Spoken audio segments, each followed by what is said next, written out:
Hello student, स्वागत है आप सभी का आरवी ट्यूशन क्लासेस के यूट्यूब प्लेटफॉर्म पर। दोस्तों, आज की इस वीडियो में हम इलेक्ट्रीशियन ट्रेड थ्योरी का चैप्टर नंबर 11 देखने वाले हैं। चैप्टर नंबर 11 में कौन कौन से मोस्ट इम्पॉर्टेंट एमसीक्यूज़ आपके सीबीटी एग्ज़ाम के लिए होने वाले हैं, इस टॉपिक पर आज की इस वीडियो में हम चर्चा करने वाले हैं। यानी कि आपके चैप्टर नंबर 11 में जितने भी एमसीक्यूज़ हैं, सारे के सारे एमसीक्यूज़ को मैं एक्सप्लेन करने वाला हूं बिल्कुल आसान भाषा में। एंड दोस्तों, जैसा कि आप जानते हो, मैं इस चैनल पर आपको day by day electrician trade theory की क्लासेस प्रोवाइड कर रहा हूं। एंड इसी तरह से हम जो है चैप्टर नंबर 11 तक आ गए हैं। लेकिन इसी बीच काफ़ी सारे स्टूडेंट ऐसे होंगे जिन्होंने पीछे की क्लासेस नहीं देखी होंगी, उनसे मिस हो गई होंगी। तो उन्हें करना क्या है, इस वीडियो के डिस्क्रिप्शन बॉक्स में जाना है, आपको जो है लिंक मिल जाएगा प्लेलिस्ट का। तो प्लेलिस्ट के अनुसार ही आपको अपनी पढ़ाई करनी है। ऐसा मैं क्यों कहता हूँ, क्योंकि देखिए प्लेलिस्ट में मैंने जिस सीक्वेंस से वीडियो को लगाया है उस सीक्वेंस से आप पढ़ेंगे तो आपको सारी चीज़ें अच्छे से समझ में आएंगी। वहीं पर अगर आप किसी भी वीडियो को रैंडमली प्ले करके देखेंगे तो आपको कुछ भी समझ में नहीं आएगा, है ना। तो ये बात आप ध्यान रखेंगे, प्लेलिस्ट के अनुसार ही आपको अपनी पढ़ाई करनी है। क्लियर है। तो दोस्तों, चैप्टर वाइज हम मोस्ट इंपॉर्टेंट क्वेश्चंस पढ़ रहे हैं, क्योंकि हमारा टारगेट है 38 में से 38 क्वेश्चन को सही करना, जो कि आपके इलेक्ट्रीशियन ट्रेड थ्योरी में पूछे जाते हैं। एंड दोस्तों, आपकी जानकारी के लिए बता दूं, मैंने इम्प्लॉयबिलिटी स्किल और इंजीनियरिंग ड्राइंग इन दोनों को कम्प्लीटली कवर कर दिया है। अगर आप इनकी वीडियोस भी देखना चाहते हो तो डेफिनेटली देखिएगा। मैं ये हर वीडियो में क्यों बताता हूँ, क्योंकि देखिए आपका जो सीबीटी एग्ज़ाम होने वाला है ना, सीबीटी एग्ज़ाम, उसमें जो आपके 38 क्वेश्चन आएंगे थ्योरी से, वो इन्हीं वीडियो से आएंगे जो कि मैं थ्योरी में आपको पढ़ा रहा हूँ। एंड जो आपकी इम्प्लॉयबिलिटी स्किल है, 25 क्वेश्चन आपके आते हैं। मेरा पूरा टारगेट है कि 25 में से 25 क्वेश्चन आपको यहीं से मिले, जो मैंने वीडियोस आपको प्रोवाइड की हैं। और इंजीनियरिंग ड्राइंग में से 6 क्वेश्चन आपको देखने को मिले। अब आपकी इसी बीच काफ़ी ज़्यादा डिमांड आ रही है कि आप WCS नहीं पढ़ा रहे हो, है ना, WCS की वीडियोज़ लाइए। तो मैं WCS की वीडियो जल्द ही लाने वाला हूँ। बस ये आपकी इलेक्ट्रीशियन जो ट्रेड थ्योरी है वो जैसे ही कंप्लीट होती है, मैं इसके बाद आपको WCS की क्लासेस ही प्रोवाइड करूँगा। और इसमें भी हम 6 में से 6 क्वेश्चन को सही करने का टारगेट रखेंगे। जैसा कि आप जानते हो, WCS में से भी हमें 6 क्वेश्चन आपको एग्जाम में देखने को मिलने वाले हैं। तो मेरा टारगेट है आपके सारे में से सारे क्वेश्चन सही जाएं, है ना, आप एक अच्छा स्कोर कर पाएं अपने IITI में, है ना। 95 से कम तो रहना ही नहीं चाहिए, है ना, ये टारगेट आप बना लीजिए। 95 से कम रहेगी IITI में परसेंटेज तो क्या ही फ़ायदा, है ना। तो इस बात को आप ध्यान रखेंगे। जो मैंने आपको इम्प्लॉयबिलिटी स्किल की 11 क्लासेस, है ना, 11 या 12, और इंजीनियरिंग ड्राइंग की भी लगभग 11 क्लासेस दी हैं, तो इन क्लासेस को अगर आप देख लेते हो ना, तो समझ लीजिए आपका जो है बेड़ा पार हो जाएगा, है ना। आप जो है इसमें अच्छा स्कोर कर पाएंगे। तो चलिए दोस्तों, आप ज़्यादा टाइम वेस्ट नहीं करते हैं, लगभग 3 मिनट हो गए आपको ये बताते हुए। हाँ, मैं बताता इसलिए हूँ क्योंकि आपके लिए ज़रूरी है ना। तो चलिए दोस्तों, अब आ जाते हैं हम टॉपिक्स पर, जो कि हमारा पहला नंबर क्वेश्चन है। इसमें मैं पहले से ही टिक लगा करके लाया हूँ, जिससे कि आपको अच्छे से समझा पाऊँ। क्योंकि देखिए इस चैप्टर में ना 170 प्लस आपके क्या हैं, एमसीक्यूज़ हैं। अब 170 प्लस एमसीक्यूज़ हैं, तो मैं पूरी कोशिश करूँगा कि 1 घंटे से कम में ही आपकी ये वीडियो कवर हो जाए। तो इसलिए मैं टिक लगा करके लाया हूँ, जिससे कि आपको सिर्फ एक्सप्लेन करना रहेगा, है ना, और ज़्यादा टाइम भी नहीं लगेगा हर एक क्वेश्चन पे, है ना। तो इसलिए मैं कोशिश करूँगा कि 1 घंटे से कम की वीडियो बने। बाकी देखते हैं कितनी लंबी वीडियो बनती है ना। पहला आपका क्वेश्चन है, एक वैद्युतिक उप परिपथ में कितने प्रकाश उपभोग बिंदु होते हैं। जो वैद्युतिक उप परिपथ होता है उसमें कितने प्रकाश उपभोग बिंदु होते हैं, तो ये आपको बताना है। तो इसके 10 होते हैं, इसको आप ध्यान में रखेंगे। अगर आपने थ्योरी क्लासेस पढ़ी है ना, तो आप समझ रहे होंगे। नेक्स्ट आपका क्वेश्चन है, छत के पंखे को फर्श से न्यूनतम किस ऊंचाई पर रखना चाहिए, है ना। फर्श से न्यूनतम किस ऊंचाई पर आपको पंखे को रखना चाहिए। जो छत वाला पंखा होता है ना, उसकी बात कर रहा है, तो ध्यान देंगे 2.5 मीटर की जो है ऊंचाई होनी चाहिए, है ना। 2.5 मीटर की ऊंचाई होनी चाहिए। ऑप्शन नंबर सी इसका करेक्ट आंसर हो जाएगा। दोस्तों, मैंने आपको बता दिया इस चैप्टर में काफ़ी सारे एमसीक्यूज हैं, तो मुझे थोड़ा सा फास्टली लेना पड़ेगा, क्योंकि एक घंटे से कम में आपको बनाना है ये वीडियो मुझे, है ना। तो चलिए नेक्स्ट क्वेश्चन देख लेते हैं। नेक्स्ट आपका क्वेश्चन है, टू वे स्विच का प्रयोग किया जाता है। तो टू वे स्विच का प्रयोग हम कहाँ पर करते हैं, तो जैसा कि आप जानते हो स्टेयर केस वायरिंग में हम टू वे स्विच का इस्तेमाल करते हैं। जीने की वायरिंग भी इसे बोला जाता है ना, जीने, या फिर आपसे कह देगा सीढ़ी की वायरिंग, है ना। तो बात एक ही है, जीने की वायरिंग बोले, सीने की या फिर सीढ़ी की वायरिंग बोले, या फिर स्टेयर केस वायरिंग बोले, है ना। तो ऑप्शन नंबर बी ही आपका राइट आंसर होगा।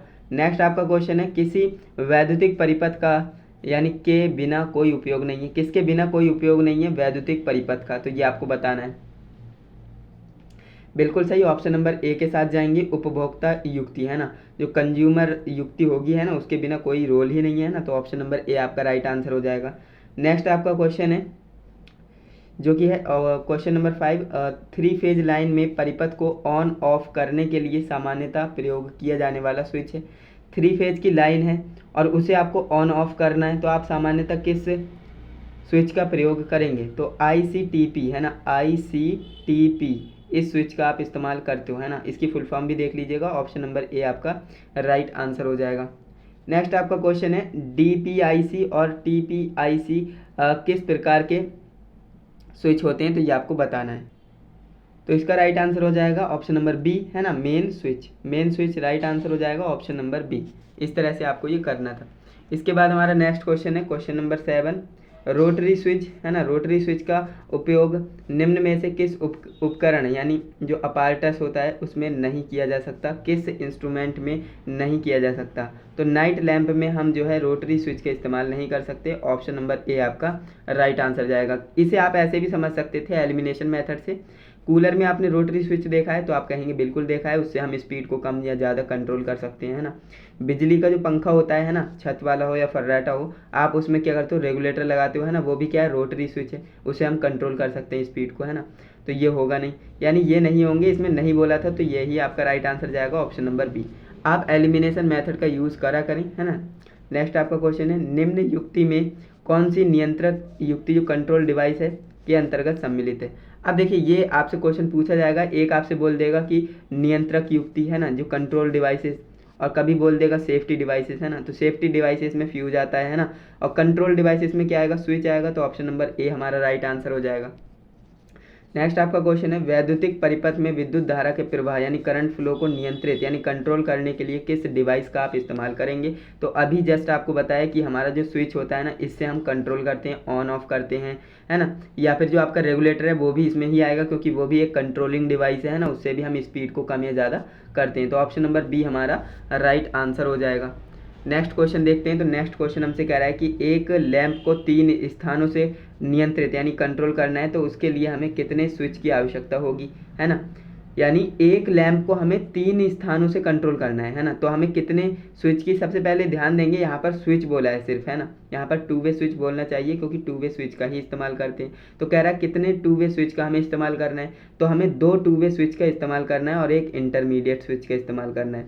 ध्यान देंगे इस तरह का क्वेश्चन पूछेगा 3, है ना, तो 3 बोल रहा है 3 स्थानों से, तो हम 2 कर देंगे यानी 1 घटाकर, और एक इंटरमीडिएट स्विच लगाते हैं। तो आपका जो राइट आंसर जाएगा ऑप्शन नंबर बी के साथ जाएगा। क्लियर है? चलिए नेक्स्ट क्वेश्चन देखते हैं। तो दोस्तों आपका नेक्स्ट क्वेश्चन है 11 नंबर, यद्यपि किसी प्रतिष्ठान में ICDP जो ICDP स्विच होता है मैंने आपको बताया ऑफ स्थिति में है तथा स्विच को संपर्कित लोड सामान्य रूप से कार्य कर रहा है, इसका कारण क्या हो सकता है ये आपको बताना है। तो इसका कारण है स्विच के वाहक छड़ पर जो लगा होता है, जो स्विच के वाहक छड़ पर लगा होता है ढीला हैंडल, है ना, तो वो ढीला हो गया है। ऑप्शन नंबर बी आपका करेक्ट आंसर हो जाएगा। नेक्स्ट क्वेश्चन है आपका सिंगल फेज सप्लाई में प्रयुक्त मुख्य स्विच को दिया जाता है, तो क्या दिया जाता है? लाइन एवं फ्यूज एवं न्यूट्रल में लिंक दिया जाता है ना। ऑप्शन नंबर बी आपका राइट आंसर हो जाएगा। नेक्स्ट आपका क्वेश्चन है वह सुरक्षित अधिकतम धारा जो बिना अति ऊष्मन उत्पन्न किए लगातार गुजर सकती है कहलाती है, क्या कहलाएगी? धारा रेटिंग कहलाएगी। ऑप्शन नंबर बी आपका करेक्ट आंसर हो जाएगा। नेक्स्ट क्वेश्चन है 3 पिन सॉकेट कितनी दक्षता यानी कैपेसिटी से बनाए जाते हैं? तो ये जो है 5 एम्पियर या जो 15 एम्पियर और 250 वाट, है ना, ये आप इनकी क्या है? क्षमता है, कैपेसिटी है। तो ध्यान रखेंगे ऑप्शन नंबर डी इसका राइट आंसर हो जाएगा। नेक्स्ट क्वेश्चन है पीवीसी की फुल फॉर्म पूछ लेता है, ध्यान रखेंगे, पॉलीविनाइल क्लोराइड, है ना, पॉलीविनाइल क्लोराइड, ये इसकी क्या होती है? फुल फॉर्म होती है पीवीसी की। तो कह रहा है पीवीसी या ढके हुए शरीर वाले डबल विसंवाहिक उपकरणों के लिए किस प्रकार की आउटलेट सामग्री का जो है उपयोग करेंगे? तो 3 पिन वाले प्लग का इस्तेमाल करेंगे। ऑप्शन नंबर सी आपका राइट आंसर हो जाएगा। नेक्स्ट आपका क्वेश्चन है क्वेश्चन नंबर 16, 3 पिन जो प्लग आता है, जो 3 पिन प्लग टॉप आपने देखा होगा इस तरह से होता है ना, ये आपको 3 प्लग इसमें आप में मिलते हैं इस तरह से। अर्थिंग पिन को मोटा करने का क्या कारण है? आपने देखा होगा जो आपके पास प्लग होता है ना, मेरे पास अभी अवेलेबल नहीं है वरना दिखाता, है ना, तो उसमें क्या होता है, सबसे ऊपर वाली देखेंगे ना तो वो बहुत ज़्यादा मोटी होगी और सबसे बड़ी वही लैग होती है ना। तो कह रहा है कि उसमें ऐसा क्यों करते हैं? तो अधिक लीकेज धारा वाहन कर सके इसलिए, है ना। अधिक जो लीकेज करंट होता है उसे पहले ही और ज़्यादा से ज़्यादा जो है वहन क्षमता उसकी बढ़ जाती है। ऑप्शन नंबर बी इसका राइट आंसर हो जाएगा, इसलिए हम करते हैं।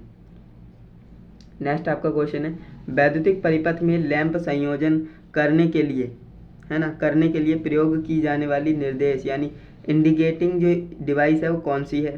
तो उसे हम लैंप होल्डर कहते हैं। क्या कहते हैं? लैंप होल्डर कहते हैं। ऑप्शन नंबर ए आपका करेक्ट आंसर हो जाएगा। नेक्स्ट आपका क्वेश्चन है, Edison screw type lamp holder संपर्क को हमेशा संपर्क में होना चाहिए, है ना। किसके संपर्क में होना चाहिए? परिपथ के उदासीन तार के संपर्क में होना चाहिए। ऑप्शन नंबर ए आपका राइट आंसर हो जाएगा। यहाँ तक आपको कोई भी समस्या, कोई भी दिक्कत नहीं होगी। अगर है तो आप कमेंट करिए, अदरवाइज मैं नेक्स्ट क्वेश्चन की ओर बढ़ता हूँ। तो दोस्तों हमारा नेक्स्ट क्वेश्चन है क्वेश्चन नंबर 19, जो कि हमसे कह रहा है चित्र में किस प्रकार का सहायक सामग्री दर्शाई गई है, ये आपको बताना है। तो इसका आंसर तो आप बता ही पा रहे होंगे, काफ़ी आसान है। उसे हम होल्डिंग सहायक सामग्री कहते हैं ना, होल्डिंग जो पकड़ने का काम करती है ना। तो ऑप्शन नंबर ए आपका राइट आंसर हो जाएगा। नेक्स्ट आपका क्वेश्चन है, किस प्रकार के लैंप होल्डर का उपयोग 300 वाट से अधिक लैंपों के लिए करना चाहिए? 300 वाट से अधिक है तो उसके लिए करना चाहिए, तो वो हमारा Goliath Edison screw type holder होता है। एंड जो एडिशन वाला होता है ना, ये हमारा 200 वाट का होता है, तो इसे आप ध्यान में रखेंगे। ऑप्शन नंबर बी हमारा करेक्ट आंसर हो जाएगा।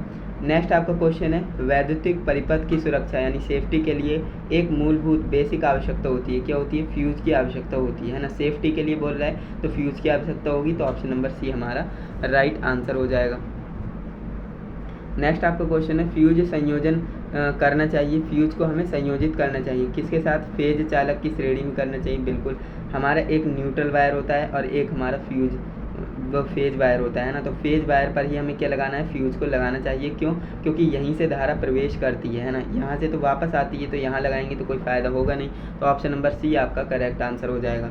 नेक्स्ट आपका क्वेश्चन है, कार्टेज फ्यूज का उपयोग, है ना, कार्टेज फ्यूज का प्रयोग हम करते हैं, कहाँ पर करते हैं? तो वर्कशॉप में करते हैं, ध्यान रखेंगे। ऑप्शन नंबर ए आपका राइट आंसर हो जाएगा। नेक्स्ट आपका 24 नंबर क्वेश्चन है, एक फ्यूज के लिए फ्यूजिंग गुणांक यानी फ्यूजिंग फैक्टर का मान ज्ञात किया जाता है। तो फ्यूजिंग फैक्टर का मान आप कैसे ज्ञात कर सकते हैं? तो फ्यूजिंग फैक्टर बराबर होता है न्यूनतम फ्यूजिंग धारा बटे अंकित फ्यूजिंग धारा, है ना। ऑप्शन नंबर सी आपका करेक्ट आंसर हो जाएगा। इस फॉर्मूले से आप फ्यूजिंग फैक्टर निकाल पाएंगे। नेक्स्ट क्वेश्चन है, फ्यूजिंग रेटिंग के पदों में व्यक्त की जाती है। तो फ्यूजिंग रेटिंग के पदों में क्या व्यक्त की जाती है? धारा, है ना, धारा। ऑप्शन नंबर बी आपका करेक्ट आंसर हो जाएगा। नेक्स्ट आपका क्वेश्चन है 26 number, delayed action cartridge fuse के लिए प्रयोग किया जाता है। किसका उपयोग किया जाता है? मोटर परिपथ का उपयोग किया जाएगा। ऑप्शन नंबर ए के साथ जाएंगे। नेक्स्ट क्वेश्चन है, शीघ्र प्रतिक्रिया प्रकार का कार्टेज फ्यूज के लिए उपयोग किया जाता है। तो ऊष्मन परिपथ का उपयोग किया जाता है। क्लियर है? चलिए नेक्स्ट क्वेश्चन देखते हैं।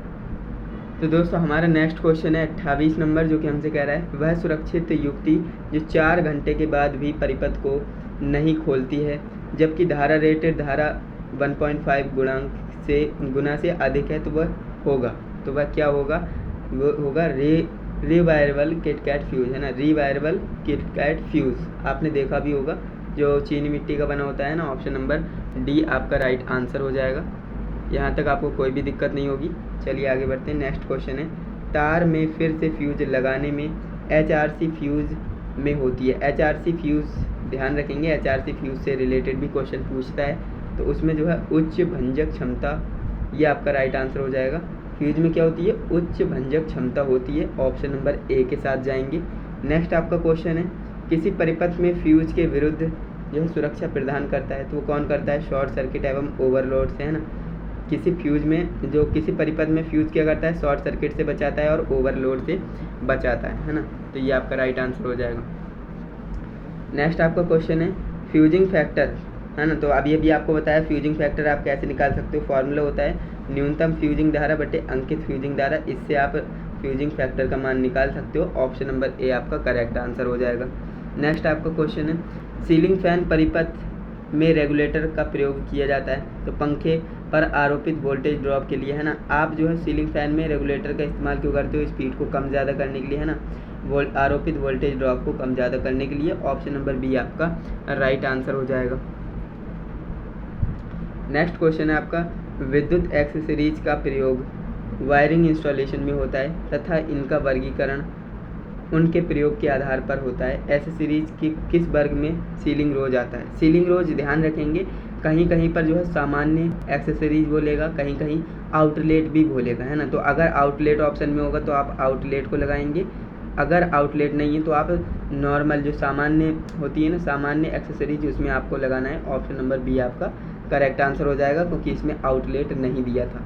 नेक्स्ट आपका क्वेश्चन है, एक प्रतिष्ठान जिसमें पॉइंटों की संख्या व टर्मिनल सिस्टम में लूप समान वायर हैं, तो तार डालने में केबल की जो लंबाई है कम करने के लिए निम्न में से एक सहायक सामग्री की आवश्यकता होगी, उसका आपको पहचान करना है। उसे हम क्या कहते हैं? तो उसे हम 3 प्लेट सीलिंग रोज कहते हैं। क्या कहते हैं? 3 प्लेट सीलिंग रोज कहते हैं। ऑप्शन नंबर डी आपका राइट आंसर जाएगा। नेक्स्ट आपका क्वेश्चन है, मिनिएचर सर्किट ब्रेकर, है ना, ये किसकी फुल फॉर्म है? ये हमारी MCB की फुल फॉर्म है। पूछ भी सकता है तो आप ध्यान में रखेंगे, है ना। MCB का प्रयोग होता है तो किस लिए करते हैं? भवन में प्रत्येक कक्ष में वायरिंग में, है ना, तो हम MCB का इस्तेमाल करते हैं। ऑप्शन नंबर सी आपका राइट आंसर हो जाएगा। नेक्स्ट क्वेश्चन है आपका, मिनिएचर सर्किट ब्रेकर जिसे MCB कहते हैं में अतिभार यानी ओवरलोड की स्थिति में स्वतः ऑफ होने की जो व्यवस्था होती है उसे संपन्न करता है कौन? द्विधात्विक युक्ति से हम इसे करते हैं ना। तो ऑप्शन नंबर ए आपका राइट आंसर हो जाएगा। तो दोस्तों नेक्स्ट हमारा क्वेश्चन है 37 नंबर ELCB जिसकी फुल फॉर्म होती है अर्थ लीकेज सर्किट ब्रेकर। अर्थ लीकेज सर्किट ब्रेकर याद रखेंगे, ये भी पूछ लेता है। तो ELCB परिपथ में दिखाए गए चित्र में X द्वारा अंकित भाग का आपको नाम बताना है। इसमें जो ये X दर्शाया गया है ना, ये इनका क्या नाम होता है ना। तो इनका क्या नाम होता है? इसे हम सोलेनॉइड कहते हैं। क्या कहते हैं? सोलेनॉइड कहते हैं। ऑप्शन नंबर सी आपका राइट आंसर हो जाएगा। नेक्स्ट क्वेश्चन है, किस युक्ति का उपयोग स्विच व सुरक्षात्मक युक्ति के रूप में किया जाता है? तो इसे हम मिनिएचर सर्किट ब्रेकर कहते हैं। इसे एक स्विच के तरह और सुरक्षा युक्ति के तरह इसका इस्तेमाल किया जाता है। ऑप्शन नंबर सी आपका राइट आंसर हो जाएगा क्योंकि ये क्या करता है? ओवरलोडिंग में, है ना, ऑटोमेटिक ट्रिप कर जाता है। नेक्स्ट आपका क्वेश्चन है, ELCB का संक्षिप्त रूप क्या होता है? देखिए फुल फॉर्म पूछ ली, मैंने आपको बताया फुल फॉर्म याद रखेंगे तो इसकी फुल फॉर्म होती है अर्थ लीकेज सर्किट ब्रेकर, है ना, ये आपकी फुल फॉर्म होती है। ऑप्शन नंबर सी के साथ जाएंगे। नेक्स्ट आपका क्वेश्चन है, मिनिएचर सर्किट ब्रेकर MCB का प्रयोग घरेलू व व्यावसायिक प्रतिष्ठानों में नियंत्रण व सुरक्षा के लिए होता है। व्यावसायिक रूप से जो उपलब्ध सिंगल पोल MCB होता है उसकी धारा रेटिंग का प्रसार बताइए, कितने से कितना होता है? तो ये हमारा 0.5 से 60 एम्पियर तक होता है। तो ऑप्शन नंबर बी आपका राइट आंसर हो जाएगा। नेक्स्ट आपका क्वेश्चन है, मिनिएचर यानी MCB का प्रयोग घरेलू व व्यावसायिक प्रतिष्ठानों में नियंत्रण व सुरक्षा के लिए होता है। डबल पोल की बात कर रहा है और ट्रिपल पोल की, है ना। पहले सिंगल पोल की बात करी, है ना, इसमें सिंगल पोल की बात करी, इसमें कह रहा है कि डबल पोल व ट्रिपल पोल जो MCB होती है उसकी धारा रेटिंग बताइए कितनी से कितनी होती है? तो 2 से 60 एम्पियर तक होती है। तो ध्यान रखेंगे ऑप्शन नंबर सी आपका करेक्ट आंसर हो जाएगा, है ना। तो ध्यान रखेंगे सिंगल पोल की, डबल पोल, ट्रिपल पोल, है ना, तो ये पूछ लेता है। देखिए यहाँ पर मैं आपको बताता हूँ, सिंगल पोल की कितनी थी? 0.5 से 60 एम्पियर, है ना, और जो डबल या फिर ट्रिपल, है ना, इन दोनों की कितनी थी? तो ये 2 से 60 एम्पियर, है ना, तो ये आपको ध्यान में रखना है। नेक्स्ट आपका क्वेश्चन है, MCCB कितने एम्पियर तक कार्य कर सकती है, ये आपको बताना है। तो ये जो है 25 एम्पियर से 2500 एम्पियर तक कार्य कर सकती है। ऑप्शन नंबर बी आपका करेक्ट आंसर हो जाएगा। कोई दिक्कत नहीं होगी। चलिए आगे बढ़ते हैं। नेक्स्ट आपका क्वेश्चन है 44 नंबर, अंडर और लोअर वोल्टेज दोष के दौरान किस प्रकार के रिले का प्रयोग उपकरण को खराबी से बचाने के लिए किया जाता है? तो वो वोल्टेज सेंसलिंग रिले होती है। क्या होती है? वोल्टेज सेंसलिंग रिले होती है। ऑप्शन नंबर सी के साथ जाएंगे। नेक्स्ट क्वेश्चन है, विद्युत पावर प्रणाली में अधिकतर रिले का प्रयोग होता है। तो विद्युत चुंबकीय रिले का इस्तेमाल होता है विद्युत पावर प्रणाली में, है ना। ऑप्शन नंबर बी आपका राइट आंसर हो जाएगा। नेक्स्ट आपका क्वेश्चन है, किसी मोटर के लिए अतिभार धारा सुरक्षा से प्रदान की जाती है। तो किससे प्रदान की जाएगी? अतिभार धारा रिले, है ना, यही ओवरलोड रिले का इस्तेमाल तो करेंगे हम। तो ऑप्शन नंबर सी आपका राइट आंसर हो जाएगा। नेक्स्ट आपका क्वेश्चन हो जाएगा तापीय रिले, है ना, जो टेम्परेचर रिले होती है विद्युत के किस पर आधारित है? तो ऊष्मीय प्रभाव पर ही आधारित होगी। भाई टेम्परेचर किससे रिलेटेड है, ऊष्मा से, हीट से, है ना, तो ऑप्शन नंबर बी आपका राइट आंसर जाएगा। नेक्स्ट क्वेश्चन है, नियंत्रण परिपथ में विभिन्न प्रकार के रिले का प्रयोग किया जाता है ना। ये नियंत्रण की आवश्यकता को पूरा करने के लिए एक पूर्व निर्धारित व्यवस्था पर कार्य करती है। कुछ रिले टाइम डिले यानी टाइम डिले होता है, डिले टाइम पर कार्य करती है, सक्षम होती है। इनमें से किसे जो है टाइम डिले रिले का उपयोग किया जाता है, यानी किसे हम टाइम डिले रिले कहते हैं, तो वो हमारा तापीय रिले होता है। ऑप्शन नंबर डी हमारा करेक्ट आंसर हो जाएगा। नेक्स्ट क्वेश्चन की बात करें तो हमारा 49 नंबर क्वेश्चन है, बंद अति धारा जो बचाव द्वारा परिपथ के लिए केबल में आवश्यकता होती है प्राप्त करने के लिए सामान्यतः जो धारा वहन क्षमता होती है उसकी रेटिंग पावर फैक्टर का गुणांक होना चाहिए, तो वो हमारा 0.81 से होना चाहिए ना, 0.81 होना चाहिए। ऑप्शन नंबर ए आपका करेक्ट आंसर हो जाएगा। नेक्स्ट हमारा 50 नंबर क्वेश्चन है, वायरिंग की लूपिंग विधि का उपयोग सामान्यतः किसके लिए किया जाता है, तो घरेलू वायरिंग में हम लूपिंग विधि का इस्तेमाल करते हैं। ऑप्शन नंबर बी आपका राइट आंसर हो जाएगा। क्लियर। नेक्स्ट क्वेश्चन है आपका, एक 15 वाट क्षमता के सोल्डरिंग आयरन को जो है निरंतरता परीक्षण के लिए टेस्ट लैंप की श्रेणी में संयोजित किया गया है ना। तो लैंप प्रकाशित नहीं होता है, परंतु लैंप की जो प्रॉड्स है ना, उस पर जो है स्पार्क पैदा होता है, तो कह रहा है इसका क्या कारण है। इसका कारण है कि सीरीज लैंप की वोल्टेज अधिक है ना, क्या है, सीरीज लैंप की वाटेज है, यहाँ पर वाटेज अधिक है। ऑप्शन नंबर सी आपके राइट आंसर हो जाएगा। नेक्स्ट क्वेश्चन है, एनी कोड के अनुसार न्यूट्रल लाइन के लिए केबल का रंग होना चाहिए, तो कैसा होना चाहिए, काला होना चाहिए। ऑप्शन नंबर सी आपका राइट आंसर हो जाएगा। नेक्स्ट आपका क्वेश्चन है, एक कंक्रीट दीवार तथा छत पर पेंच लगाने के लिए किस वस्तु का प्रयोग किया जाता है, तो किस वस्तु का प्रयोग करते हैं भाई, जो रावल प्लग होता है उसका इस्तेमाल करते हैं ना, रॉयल प्लग आपने देखा होगा, तो उसी को हम इस्तेमाल में लेते हैं। ऑप्शन नंबर डी आपका राइट आंसर हो जाएगा। तो चलिए अब हम नेक्स्ट क्वेश्चन देख लेते हैं। तो दोस्तों हमारा नेक्स्ट क्वेश्चन है 54 नंबर, आई नियमों के अनुसार किसी भी तार की स्थापना के समय में करंट रिसाव यानी जो लीकेज करंट होता है अधिक से अधिक क्या हो सकता है, तो ये आपको बताना है ना, मैक्स टू मैक्स कितना हो सकता है। तो ये मैंने आपको क्वेश्चन बताया भी था, है ना, प्रीवियस चैप्टर्स में, कि जो फुल लोड होता है ना उसका हम 1/5000 भाग है ना। अब मान लीजिए मेरे पास एक बड़ा सा समुंदर है ना, मैं एक बड़े से समुद्र की तरफ हूँ और मैं उसमें से 1 बाल्टी पानी निकाल लूँ, है ना, मान लीजिए 1 बाल्टी मैंने पानी उसमें से निकाल लिया, तो क्या अब वो समुद्र खाली हो जाएगा, कुछ इफेक्ट नहीं पड़ेगा उस पर, है ना, कोई फ़र्क ही नहीं पड़ेगा, क्योंकि मैंने पूरे समुद्र में से सिर्फ 1 बाल्टी पानी निकाला है। तो ठीक इसी तरह से जो हमारा फुल लोड करंट होता है ना उसमें से 1/5000 भाग अगर हम निकाल भी लेते हैं, लीक भी हो जाता है ना, करंट लीक हो जाता है तो कोई दिक्कत नहीं होती है ना। लेकिन ये जो है जितना मतलब 1/5000 भाग निकालेंगे तो कोई दिक्कत नहीं होगी, है ना, तो इसे आप ध्यान रखेंगे। ऑप्शन नंबर डी आपका राइट आंसर हो जाएगा। नेक्स्ट आपका क्वेश्चन है, धात्विक जो गुप्त वायरिंग होती है, कह रहा है कि पद्धति में जहाँ दीवार उभरी होती है वहाँ केबल को बनाने के लिए प्रयोग करते हैं, तो किसका प्रयोग करते हैं, धात्विक लचीली नलिका का इस्तेमाल करते हैं। Option number D C right answer होगा, ऑप्शन नंबर सी। नेक्स्ट आपका क्वेश्चन है, मेन से आपूर्ति को विभिन्न शाखा में ले जाने के लिए 3 प्रकार की वायरिंग प्रणाली की जाती हैं। आई नियम के अनुसार प्रत्येक मंजिल क्षेत्रफल अथवा उसके भाग के लिए एक रिंग जो है मुख्य परिपथ में होना चाहिए। क्षेत्रफल कितना होता है ये आपको बताना है ना, इसका क्षेत्रफल कितना होता है, 100 वर्ग मीटर, है ना, 100 वर्ग मीटर होता है। ऑप्शन नंबर ए आपका राइट आंसर हो जाएगा। नेक्स्ट आपका क्वेश्चन है, जो सामग्री और केबल के अनुमान के लिए अधिक उपयोगी आरेख होगा, तो वो हमारा अभिविन्यास आरेख और वायरिंग आरेख होता है। ऑप्शन नंबर ए हमारा राइट आंसर हो जाएगा। नेक्स्ट आपका क्वेश्चन देखिए, थोड़ा सा फास्टली इसलिए ले रहा हूँ जिससे कि वीडियो ज़्यादा बड़ी ना बन पाए, क्योंकि इसमें बहुत क्वेश्चन दे रखे हैं ना, इस चैप्टर में 170+ क्वेश्चन दे रखे हैं। तो आप खुद ही सोचिए, अगर थोड़े सा फास्टली नहीं लेंगे तो वीडियो तो पूरी महामैराथन बन जाएगी, है ना, 2-3 घंटे की। तो ऐसा मैं नहीं करना चाहता, क्योंकि अब आपके एग्ज़ाम आपके पास आ चुके हैं, 1-2 दिन बचा ही है, तो इसलिए मैं छोटी से छोटी वीडियो बनाने की कोशिश कर रहा हूँ, जिससे कि आप भी बोर ना हो और आप पढ़ पाएँ, है ना।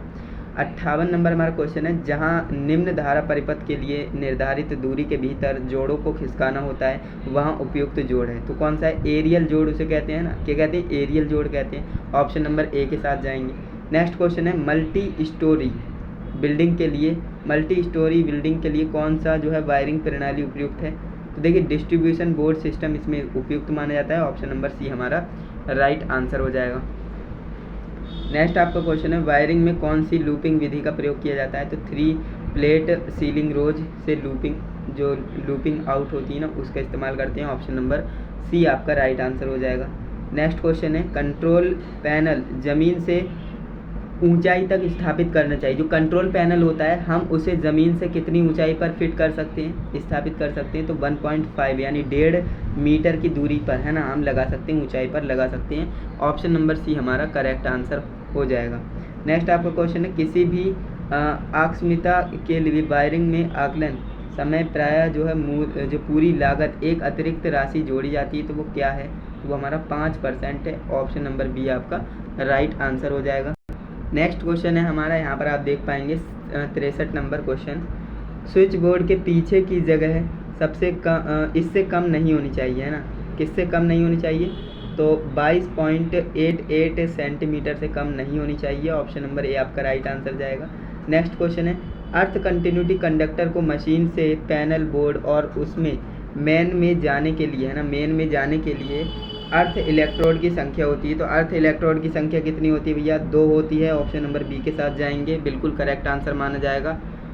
नेक्स्ट आपका क्वेश्चन है 65 नंबर, सरफेस कंड्यूट जो वायरिंग होती है उसमें सेल के लिए दूरी होती है ना, दूरी किससे अधिक नहीं होनी चाहिए? तो 1 मीटर से अधिक नहीं होनी चाहिए। ऑप्शन नंबर सी आपका राइट आंसर हो जाएगा। नेक्स्ट आपका क्वेश्चन है कंड्यूट वायरिंग में कपलर जो होता है ना, बैंड जंक्शन बॉक्स है ना, एवं टी जो प्रयोग करते हैं, तो कह रहा है उनका जो उक्त से यानी कि प्रथम सैडल की दूरी होनी चाहिए, कितनी होनी चाहिए? 30 सेंटीमीटर होनी चाहिए। ऑप्शन नंबर सी आपका राइट आंसर हो जाएगा। नेक्स्ट क्वेश्चन है आपका बैटन वायरिंग में 19 mm बैटन चौड़ाई के सीधे जोड़ के लिए ओवरलैपिंग भाग में जो है कितनी लंबाई का प्रयोग करना चाहिए? तो हम 40 मिलीमीटर तक इस्तेमाल में ले सकते हैं। ऑप्शन नंबर डी आपका करेक्ट आंसर हो जाएगा। नेक्स्ट आपका क्वेश्चन है चित्र के अनुसार कौन सा स्विच या स्विचेज ड्रेसिंग टेबल लैंप होती है उनको कंट्रोल कर सकते हैं, है ना? तो ये आपके पास एक चित्र है और चित्र वाले क्वेश्चन 100% पूछता है, तो ध्यान देंगे 100% चित्र वाले क्वेश्चन आते हैं, है ना? तो बात करें इसके राइट आंसर की, तो देखिए ये आपका right answer option number D होगा, स्विच नंबर 1, है ना, स्विच नंबर 1 ये वाला ऑप्शन नंबर डी आपका करेक्ट आंसर हो जाएगा। नेक्स्ट आपका क्वेश्चन है 69 नंबर क्वेश्चन, जो कि आपसे कह रहा है बैटन पर क्लिप्स का प्रयोग कर स्विच के लिए केबल स्थापित करना है। इस उपकरण के लिए 3.6 मीटर की दूरी है। केबल को अनुप्रस्थ रूप से लगने के लिए कितने क्लिप्स की आवश्यकता होगी? तो हम 37 क्लिप्स की आवश्यकता होती है। ऑप्शन नंबर सी हमारा करेक्ट आंसर हो जाएगा। नेक्स्ट आपका क्वेश्चन है पीवीसी चैनल सरफेस वायरिंग में जो हानि होती है, मुख्य हानि क्या है? पीवीसी चैनल सरफेस वायरिंग की जो मुख्य हानि होती है तो वो होती है ज्वलनशील और आग का खतरा, है ना, ये सबसे बड़ी हानि होती है। ऑप्शन नंबर बी आपका राइट आंसर होगा। नेक्स्ट आपका क्वेश्चन है किस प्रकार की वायरिंग प्रणाली का उपयोग उन स्थानों पर नहीं करना चाहिए जहां धूप और बारिश का खतरा हो, है ना? तो बात करें इसके राइट आंसर की, तो ऑप्शन नंबर ए हो जाएगा, क्लीट वायरिंग, है ना। क्लीट वायरिंग का हमें इस्तेमाल वहाँ नहीं करना चाहिए जहाँ पर धूप और बारिश का खतरा हो, है ना। ऑप्शन नंबर ए आपका राइट आंसर हो जाएगा। तो दोस्तों नेक्स्ट हमारा क्वेश्चन है 72 नंबर, जो कि है धात्विक कंड्यूट से जंग के खिलाफ संरक्षित की जाती है, तो वो कौन है? गैल्वेनाइज्ड, है ना। गैल्वेनाइजिंग अगर आप करते हो तो वो जंग के खिलाफ संरक्षित की जाती है। ऑप्शन नंबर ए आपका राइट आंसर होगा। नेक्स्ट आपका क्वेश्चन है जो सैडल्स होती है ना, सैडल्स आपने देखी होंगी, तो कह रहा है कि सैडल्स के द्वारा जब कंड्यूट पाइप को फिक्सिंग करते हैं तब जो फिटिंग के लिए आपको कितनी दूरी रखनी चाहिए ये आपको बताना है। तो 30 सेंटीमीटर की दूरी हम रख सकते हैं। ऑप्शन नंबर ए आपका राइट आंसर हो जाएगा। नेक्स्ट क्वेश्चन है कंड्यूट पाइप को बेंड करने के लिए न्यूनतम झुकाने की जो त्रिज्या होती है कितनी होनी चाहिए? 7.5 सेंटीमीटर होनी चाहिए। ऑप्शन नंबर बी हमारा करेक्ट आंसर हो जाएगा। नेक्स्ट आपका क्वेश्चन है कंड्यूट पाइप का व्यास न्यूनतम होना चाहिए, तो वो हमारा 15 मिलीमीटर होना चाहिए। ऑप्शन नंबर ए आपका राइट आंसर जाएगा। नेक्स्ट क्वेश्चन है केबल पाइप के द्वारा डाली और बंद की जाती है, तो वायरिंग की यह प्रणाली कौन सी कहलाती है ना, यानी केबल जो है पाइप के द्वारा डाली और बंद की जाती है, तो इस वायरिंग को हम क्या कहते हैं, प्रणाली क्या कहलाती है? तो ये हमारा ऑप्शन नंबर बी राइट होगा, कंड्यूट वायरिंग कहलाती है। ऑप्शन नंबर बी हमारा राइट आंसर हो जाएगा। आपने देखा होगा घरों में जो पाइप पड़ती हैं और उसमें जो है वायर डाली जाती है, तो उसी की बात हो रही, तो उसे हम क्या कहते हैं, कंड्यूट वायरिंग कहते हैं। ऑप्शन नंबर बी आपका करेक्ट आंसर हो जाएगा। नेक्स्ट क्वेश्चन है, कंड्यूट वायरिंग में प्रयोग होने वाले मोड़ का व्यास इससे कम नहीं होना चाहिए, है ना। किससे कम नहीं होना चाहिए? 3 सेंटीमीटर, है ना। 3 सेंटीमीटर से कम नहीं होना चाहिए, है ना। तो ऑप्शन नंबर ए आपका राइट आंसर हो जाएगा। नेक्स्ट आपका क्वेश्चन है, सभी परिस्थिति में कंड्यूट पाइप पर थ्रेड की जो लंबाई होती है किसके बीच में होनी चाहिए? भैया 15 से 35 मिलीमीटर के बीच में होनी चाहिए। ऑप्शन नंबर डी फोड़ेंगे, बिल्कुल जो भी ऑप्शन नंबर डी लगा रहे हैं बिल्कुल करेक्ट आंसर हो जाएगा। नेक्स्ट क्वेश्चन की बात करें तो हमारा 79 नंबर क्वेश्चन है, सहायक सामग्री और केबल के जो अनुमान होता है उसके लिए अधिक उपयोगी आरेख है। तो उसके लिए जो आपको अनुमान लगाना है तो उसके लिए बेस्ट जो ड्राइंग मानी जाती है किसे मानी जाती है? वायरिंग आरेख और परिपथ आरेख को हम बेस्ट मानते हैं। ऑप्शन नंबर डी आपका करेक्ट आंसर हो जाएगा। नेक्स्ट आपका 80 नंबर क्वेश्चन है, 3 पिन सॉकेट। आपने देखा होगा ना 3 पिन सॉकेट किस तरह से दिखता है? इस तरह से दिखता है ना 3 पिन सॉकेट, है ना। इस तरह से ये दोनों कनेक्ट होते हैं आपस में। तो ये हमारा 3 पिन सॉकेट होता है। कह रहा है कि जब अर्थ पिन शीर्ष पर हो तो स्विच नियंत्रित फेज तार से संयोजित करना चाहिए। स्विच को नियंत्रित फेज तार से किसे करना चाहिए? निचले दाएं पिन पर, है ना। निचले दाएं पिन पर बात कर रहा है ना। अगर ये आप सामने से देख रहे हो, है ना, तो इसके दाएं पर, ये आपका बाएं हो जाएगा, ये आपका दाएं, है ना। तो यहाँ पर आपको फेज देना चाहिए, है ना। फेज यहाँ पर आपको देना चाहिए। हमेशा फेज राइट साइड में आएगा और न्यूट्रल आपका लेफ्ट साइड में आएगा, है ना। तो ऑप्शन नंबर बी आपका राइट आंसर हो जाएगा। नेक्स्ट आपका क्वेश्चन है, चित्र में प्रदर्शित वायरिंग जो वैद्युतिक वायरिंग संकेत है, इलेक्ट्रिकल वायरिंग सिंबल है, उसे आपको पहचानना है। ये आप जो वायरिंग सिंबल देख रहे हो इसका नाम क्या होता है ये आपको बताना है। तो ये हमारा सॉकेट आउटलेट 15 एम्पियर का है ना, तो इसे आपको ध्यान देना है। ये हमारा सॉकेट आउटलेट है 15 एम्पियर वाला। ऑप्शन नंबर बी आपका करेक्ट आंसर हो जाएगा। चलिए नेक्स्ट क्वेश्चन की ओर बढ़ते हैं। तो दोस्तों हमारा नेक्स्ट क्वेश्चन है 82 नंबर, जो कि हमसे कह रहा है वैद्युतिक वायरिंग आरेख में प्रयुक्त 1 वे स्विच का प्रतीक कौन सा है ये आपको बताना है। 1 वे स्विच, 2 वे स्विच, है ना। इस तरह से पूछेगा, इंटरमीडिएट स्विच, इस तरह के सिंबल पूछता है। और सिंबल या चित्र वाले जो क्वेश्चन होते हैं ना, मैंने आपको बताया चित्र वाले क्वेश्चन 100% पूछे जाते हैं, तो इनको आपको ध्यान में रखना है। चित्र वाले क्वेश्चन को हमेशा अपने दिमाग में रखना है ना। तो ये आपका क्या भैया 1 वे स्विच है। 1 वे स्विच ही हमसे पूछा था, तो 1 वे स्विच का डायग्राम ये है। ऑप्शन नंबर ए के साथ जाएंगे, काफ़ी आसान था। नेक्स्ट क्वेश्चन है, निम्न चित्र द्वारा प्रदर्शित किए गए वायरिंग संकेत को आपको पहचानना है, ये क्या है ना। ये क्या है? तो ये हमारा सर्किट ब्रेकर होता है। क्या होता है? सर्किट ब्रेकर होता है, जिसे हम जो सर्किट को ब्रेक करने के काम आता है ना। ऑप्शन नंबर सी आपका करेक्ट आंसर हो जाएगा। नेक्स्ट आपका क्वेश्चन है, वैद्युतिक वायरिंग में प्रयुक्त इंटरमीडिएट स्विच का आपको सिंबल बताना है। इंटरमीडिएट स्विच का सिंबल क्या होता है? या फिर आपको इस तरह से दे देगा, है ना, या फिर आपको इस तरह से दे देगा। यही आपका राइट आंसर हो जाएगा, ऑप्शन नंबर ए, है ना। ये आपका क्या होता है? इंटरमीडिएट स्विच कहलाता है। क्या कहलाता है? इंटरमीडिएट स्विच कहलाता है ना। और ध्यान देंगे, ये कभी कभी जो है इंटरमीडिएट स्विच इस तरह से भी आपको देखने को मिल सकता है ना, इस तरह से, तो ध्यान देंगे। बाकी आपका नेक्स्ट क्वेश्चन है, वैद्युतिक वायरिंग लेआउट में प्रयोग किए जाने वाले 2 वे स्विच का संकेत क्या है? 2 वे स्विच की बात कर रहा है, तो 2 वे स्विच इस तरह से दिखता है। देख लीजिए इसकी शक्ल, है ना, इस तरह से दिखेगा। ऑप्शन नंबर सी इसका राइट आंसर हो जाएगा। नेक्स्ट आपका क्वेश्चन है 86 नंबर, भारतीय विद्युत अधिनियम के अनुसार प्रत्येक उप परिपथ में से अधिक लोड संयोजन नहीं करना चाहिए, है ना। तो 800 वाट से अधिक नहीं करना चाहिए। जो घरेलू में हम इस्तेमाल करते हैं ना, तो घरेलू में हमें 800 वाट से ज़्यादा इस्तेमाल नहीं करना चाहिए। बात करें जहाँ पर ज़्यादा काम है ना, पंखे, फ्रिज, एसी वगैरह सब कुछ चल रही, तो वहाँ पर हम 3000 वाट तक का ले लेते हैं ना, 3000 वाट का ले लेते हैं, यानी इसे को 3 किलोवाट भी कहते हैं। तो ऑप्शन नंबर सी हमारा राइट आंसर है इसका। नेक्स्ट क्वेश्चन है, भारतीय विद्युत नियम के अनुसार सॉकेट की क्षमता कितनी होनी चाहिए? तो 60 वाट होनी चाहिए। कितनी होनी चाहिए? 60 वाट होनी चाहिए। ऑप्शन नंबर ए आपका करेक्ट आंसर हो जाएगा। नेक्स्ट आपका क्वेश्चन है, किसी भवन की वायरिंग का लेआउट, है ना, बनाते समय पावर परिपथ किस रेटिंग का सॉकेट स्थापित किया जाना चाहिए? तो 15 एम्पियर 240 वोल्ट, है ना, 15 ampere 240 volt. Option number C आपका राइट आंसर हो जाएगा। नेक्स्ट आपका क्वेश्चन है, भारतीय विद्युत वायरिंग जो नियमानुसार अर्धचालक में कोई संयोजन नहीं किया जाना चाहिए, तो वो आपका फ्यूज और स्विच, है ना। अब देखिए जो अर्थ तार है ना, उसमें आपको फ्यूज यानी जो न्यूट्रल वायर है, न्यूट्रल की बात कर रहे हैं यहाँ पर। तो कह रहा है उसमें आपको जो है फ्यूज और स्विच वगैरह नहीं देने चाहिए। तो ऑप्शन नंबर ए और बी दोनों, ऑप्शन नंबर सी आपका राइट आंसर जाएगा। इस तरह से आपको ये करना था। यहाँ तक आपको कोई भी दिक्कत, कोई भी परेशानी हो, कोई भी डाउट हो तो आप डेफिनेटली कमेंट करिए। बाकी मैं आगे नेक्स्ट क्वेश्चन की ओर मूव करता हूँ। तो दोस्तों हमारा नेक्स्ट क्वेश्चन है 90 नंबर क्वेश्चन, जो कि हमसे कह रहा है आप देखते हैं कि एक कला परिपथ के मुख्य चालक L तथा N यानी लाइन और न्यूट्रल लघुपथ स्थिति के एक दूसरे से दूर फेंके गए हैं, इसका क्या कारण है? तो इसका कारण होता है भारी जो लघुपथ धारा के कारण प्रबल चुंबकीय क्षेत्र एवं जो उन्हें जो है दूर धकेल देता है। तो ऑप्शन नंबर बी आपका राइट आंसर हो जाएगा। जो शॉर्ट सर्किट होता है ना, इसके कारण जो प्रबल चुंबकीय क्षेत्र होता है ना, तो वो क्या करता है, इन्हें दूर धकेल देता है। ऑप्शन नंबर बी इसका करेक्ट आंसर हो जाएगा। नेक्स्ट आपका क्वेश्चन है 91 नंबर क्वेश्चन, जो कि कह रहा है 3 फेज AC लाइन में प्रत्येक फेज पर है ना, प्रत्येक फेज पर एक लोड संतुलित रखना चाहिए है ना। तो ऑप्शन नंबर ए आपका राइट जाएगा।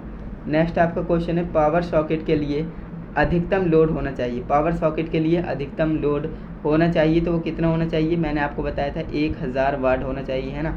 और जो घरों में आप इस्तेमाल करते हो नॉर्मली आपके जो है सिर्फ पंखे बल्ब चलाने के लिए है ना, तो वो 800 वाट का भी काफ़ी हो जाता है।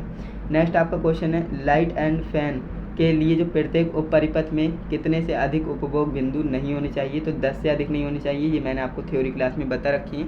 ऑप्शन नंबर सी आपका राइट आंसर हो जाएगा। नेक्स्ट क्वेश्चन है कि यदि किसी वैद्युतिक स्थापना में गंभीर शॉर्ट सर्किट दोष है तो मैगर से परीक्षण करने पर वह दर्शाएगा कितना दर्शाएगा? भाई 0 दर्शाएगा है ना, 0 दर्शाएगा। ऑप्शन नंबर ए आपका राइट आंसर हो जाएगा। नेक्स्ट आपका क्वेश्चन है 95 नंबर क्वेश्चन, चित्र में दर्शाया गया जो बेड लैम्प परिपथ है चालू नहीं है। आप पाते हैं कि स्विच 2 और 3 को दोनों स्थितियों में प्रयोग करने पर जो लैंप के टर्मिनल है प्रणाली के अर्थ पॉइंट के अक्रॉस एक वोल्टेज है। सप्लाई का विसंयोजन करने के बाद निम्न में से जांच करेंगे। क्या जांच करेंगे? स्विच 1 और स्विच 2 और स्विच 3 यहाँ पर दे रखे हैं। तो हम जो है लैंप के न्यूट्रल कंडक्टर की निरंतरता की जांच करेंगे है ना। हम ये देखेंगे कि लैंप का न्यूट्रल आ रहा है, कंटिन्यू है या नहीं है, वो हम चेक करेंगे। ऑप्शन नंबर सी आपका राइट आंसर हो जाएगा। नेक्स्ट आपका क्वेश्चन है कंड्यूट पाइप जैसे निर्दिष्ट किए जाते हैं, तो वो आपका जो है बाह्य व्यास मिलीमीटर में है ना, बाह्य व्यास से निर्दिष्ट किए जाएंगे और वो भी मिलीमीटर में है ना। ऑप्शन नंबर डी आपका बिल्कुल करेक्ट आंसर हो जाएगा। नेक्स्ट आपका क्वेश्चन है पुनः तार बांधने योग्य फ्यूज, जिसे हम क्या कहते हैं रीवायरेबल फ्यूज कहते हैं, के लिए फ्यूजिंग फैक्टर कितना होता है? 1.4 होता है, बता रखा है आपको। ऑप्शन नंबर बी आपका राइट आंसर हो जाएगा। तो चलिए नेक्स्ट क्वेश्चन देख लेते हैं। तो नेक्स्ट हमारा क्वेश्चन है 98 नंबर, पेंडेंट होल्डर संयोजन के लिए जो अंडर राइटर की गांठ जो है हम क्यों बांधते हैं है ना, ये आपको बताना है। आपने देखा होगा पेंडेंट होल्डर कुछ इस तरह से दिखता है ना, यहाँ पर एक होल होता है वायर आने के लिए, तो यहाँ पर हम गांठ क्यों बांध देते हैं? इसके कनेक्शन करने के बाद यहाँ पर हम गांठ क्यों बांधते हैं? जिससे कि अवयवों के टर्मिनल से जो है तनाव कम करना। यानी अगर हम गांठ नहीं बांधेंगे तो अगर ये खिंच जाएगा तो हमारे संयोजन टूट सकते हैं है ना, कनेक्शन हट सकते हैं। तो अगर यहाँ पर गांठ बांध देंगे तो इस पर जो है टेंशन नहीं आएगी ज़्यादा है ना, जो तनाव नहीं पड़ेगा। तो ऑप्शन नंबर डी आपका राइट आंसर हो जाएगा। नेक्स्ट आपका क्वेश्चन है दिया गया फ्यूज कौन से प्रकार का है? ये आपको फ्यूज दिख रहा है ना, ये पूछता है, प्रीवियस ईयर्स में पूछा गया है। चित्र वाले क्वेश्चन हमेशा पूछता है, ध्यान रखेंगे। तो यहाँ पर हम इस फ्यूज का नाम बताना है। इस फ्यूज का नाम क्या होता है? तो हाई रैप्चरिंग कैपेसिटी फ्यूज, इसी को हम क्या कहते हैं? HRC फ्यूज कहते हैं। क्या कहते हैं? HRC फ्यूज कहते हैं। तो ऑप्शन नंबर बी आपका राइट आंसर जाएगा। ध्यान से देख लीजिए, यही आपका HRC फ्यूज होता है और इससे रिलेटेड क्वेश्चन जरूर पूछता है। नेक्स्ट आपका क्वेश्चन है 100 नंबर, निम्न विद्युत सामग्री का नाम बताना है। ये आपके पास क्या है? तो ये हमारा एडिशन स्क्रू प्रकार का क्या है? होल्डर है ना, एडिशन स्क्रू प्रकार का होल्डर। ऑप्शन नंबर बी आपका राइट आंसर हो जाएगा।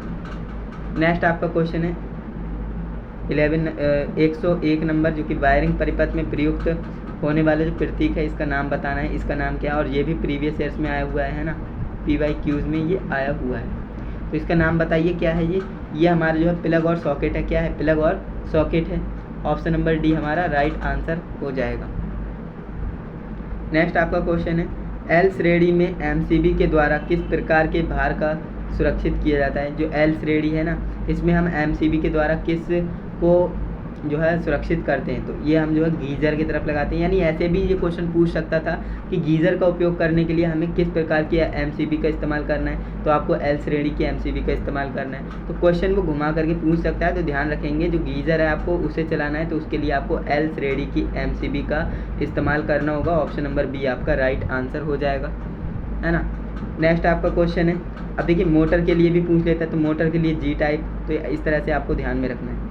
103 की बात करें तो क्वेश्चन हमसे कह रहा है निम्न सर्किट में आपको ये पहचानना है कि किस प्रकार का स्विच उपयोग किया गया है। ये आप देख रहे हैं ना, ये किस प्रकार का स्विच है, तो आप जानते हो ये टू वे स्विच है ना। क्या है टू वे स्विच।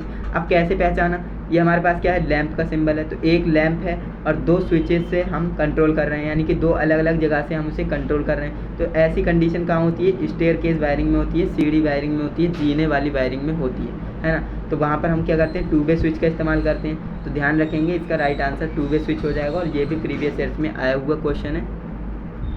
नेक्स्ट आपका क्वेश्चन है कम धारा रेटेड केबल को उच्च धारा भार जोड़ने पर क्या प्रभाव पड़ेगा। अगर कोई कम धारा रेटेड है, मान लीजिए कोई हमारे पास केबल है जिसका 2 एम्पियर लिखा पड़ा है, उसकी रेटेड है ना, रेट है। अब उसमें मैं अगर 10 एम्पियर की करंट फ्लो कराऊंगा तो ऑब्वियसली वायर गर्म होकर जल जाएगा, पिघल जाएगा, है ना, बेकार हो जाएगा, ख़राब हो जाएगा। तो वही बात कही जा रही है। तो देखिए गर्म होने के कारण केबल ख़राब हो जाएगा, बिल्कुल। ऑप्शन नंबर डी इसका राइट आंसर हो जाएगा, ठीक है। नेक्स्ट क्वेश्चन की तरफ बढ़ते हैं दोस्तों। नेक्स्ट हमारा क्वेश्चन 105 नंबर कह रहा है कि निम्न कंड्यूट सामग्री का नाम बताना है। ये हमारा क्या है, ये आपको बताना है। ये हमारा निरीक्षण बैंड होता है। क्या होता है, निरीक्षण बैंड होता है। ऑप्शन नंबर सी आपका राइट आंसर हो जाएगा। यहाँ पर आपको पेज टाइप दिख रहा है ना, तो इसे हम निरीक्षण बैंड कहते हैं, यानी इसे हम हटा करके देख सकते हैं कनेक्शन वगैरह। नेक्स्ट आपका क्वेश्चन है मध्यवर्ती स्विच के साथ कितने टू वे स्विच एक लैंप को 3 अलग अलग स्थानों से नियंत्रित करने के लिए लगाएंगे। अभी आपको बताया 2 स्विच की हमें ज़रूरत पड़ती है और एक इंटरमीडिएट स्विच की ज़रूरत पड़ेगी, है ना, 3 अलग अलग स्थानों से नियंत्रित करने के लिए। ये तो आपको याद ही होगा। नेक्स्ट आपका क्वेश्चन है कंसील्ड वायरिंग का क्या लाभ है। कंसील्ड वायरिंग आपने करवाई होगी घरों में, या फिर आपके घर में भी कंसील्ड वायरिंग होगी, तो उसका क्या जो है लाभ होता है। तो ये हमें नमी से प्रोटेक्शन देती है, जो आपकी वायरिंग है ना उसे नमी से प्रोटेक्ट रखती है। तो ऑप्शन नंबर डी आपका राइट आंसर हो जाएगा। नेक्स्ट आपका क्वेश्चन है कह रहा है कि दिए गए चित्र आरेख का नाम बताना है। इसका आपको नाम बताना है कि ये क्या है। तो ये हमारा क्या है, परिपथ आरेख है ना। हमने क्या बनाया है, एक सर्किट डायग्राम बनाया है, तो इसे हम परिपथ आरेख कहते हैं। ऑप्शन नंबर डी आपका राइट आंसर हो जाएगा। नेक्स्ट आपका क्वेश्चन है HRC फ्यूज हेतु फ्यूजिंग गुणांक आपको बताना है। HRC का कितना होता है, 1.1 होता है, तो इसे आप ध्यान रखेंगे 1.1, यानी ऑप्शन नंबर बी आपका करेक्ट आंसर हो जाएगा। नेक्स्ट क्वेश्चन है किस प्रकार की रिले का AC और DC दोनों में हम इस्तेमाल कर सकते हैं। तो वो आवेग रिले होती है। क्या होती है, आवेग रिले, जिसे हम इम्पल्स रिले कहते हैं। ऑप्शन नंबर सी आपका राइट आंसर हो जाएगा।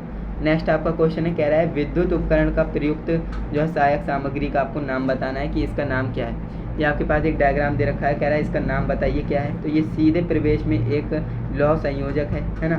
सीधे प्रवेश में के साथ क्या है, एक लौह संयोजक है। यह ज़्यादातर जो है प्रेस वगैरह में आया करती थी पहले के टाइम में, है ना। ऑप्शन नंबर सी आपका राइट आंसर हो जाएगा। नेक्स्ट क्वेश्चन है कह रहा है चित्र में दर्शाए गए प्रतीक का आपको नाम बताना है क्या है। तो ये आप ध्यान रखेंगे, इसे हम क्या कहते हैं, बहुस्थिति एकल ध्रुव स्विच कहते हैं ना। बहुस्थिति एकल ध्रुव स्विच कहते हैं। ऑप्शन नंबर डी आपका राइट आंसर हो जाएगा। तो दोस्तों नेक्स्ट हमारा क्वेश्चन है 113 नंबर घरेलू तारों में लचीले तारों का उद्देश्य क्या है। तो ये हमारा जो है ट्रांसपोर्टेबल होते हैं ना उपकरण कनेक्शन के लिए। ऑप्शन नंबर डी इसका राइट आंसर जाएगा। नेक्स्ट आपका क्वेश्चन है किस परिपथ भंजक सर्किट ब्रेकर का उपयोग 100 एम्पियर धारा रेटिंग से ऊपर किया जा सकता है। तो वो मोल्डेड केस सर्किट ब्रेकर होता है ना। Moulded case circuit breaker MCCB, है ना, ध्यान रखेंगे full form. Option number C इसका करेक्ट आंसर हो जाएगा।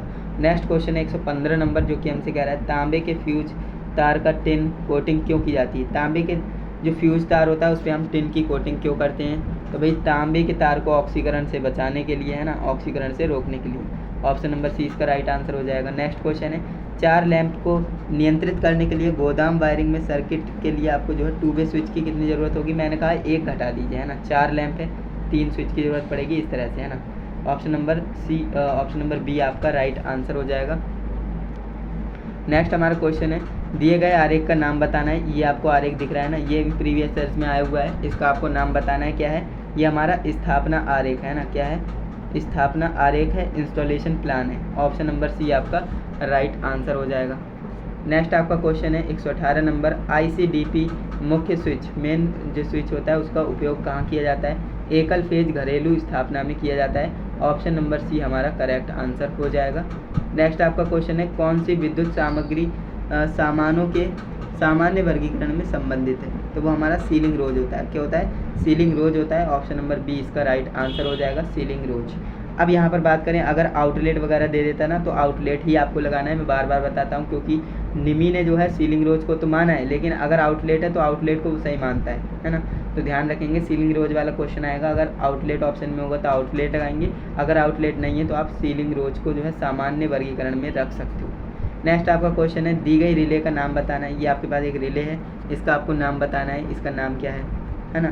तो इसे हम ड्राई रीड रिले कहते हैं। क्या कहते हैं? Dry reed relay. Option number B इसका करेक्ट आंसर हो जाएगा। नेक्स्ट क्वेश्चन है पोर्टेबल उपकरण को संचालित करने के लिए किस प्रकार की युक्तियों का उपयोग किया जाता है? तो निर्गत युक्तियों का इस्तेमाल करते हैं। ऑप्शन नंबर सी इसका राइट आंसर हो जाएगा, निर्गत युक्तियाँ। क्लियर है? यहाँ तक आपको कोई भी दिक्कत नहीं होगी ऐसी मुझे उम्मीद है। तो चलिए नेक्स्ट क्वेश्चन की ओर बढ़ते हैं।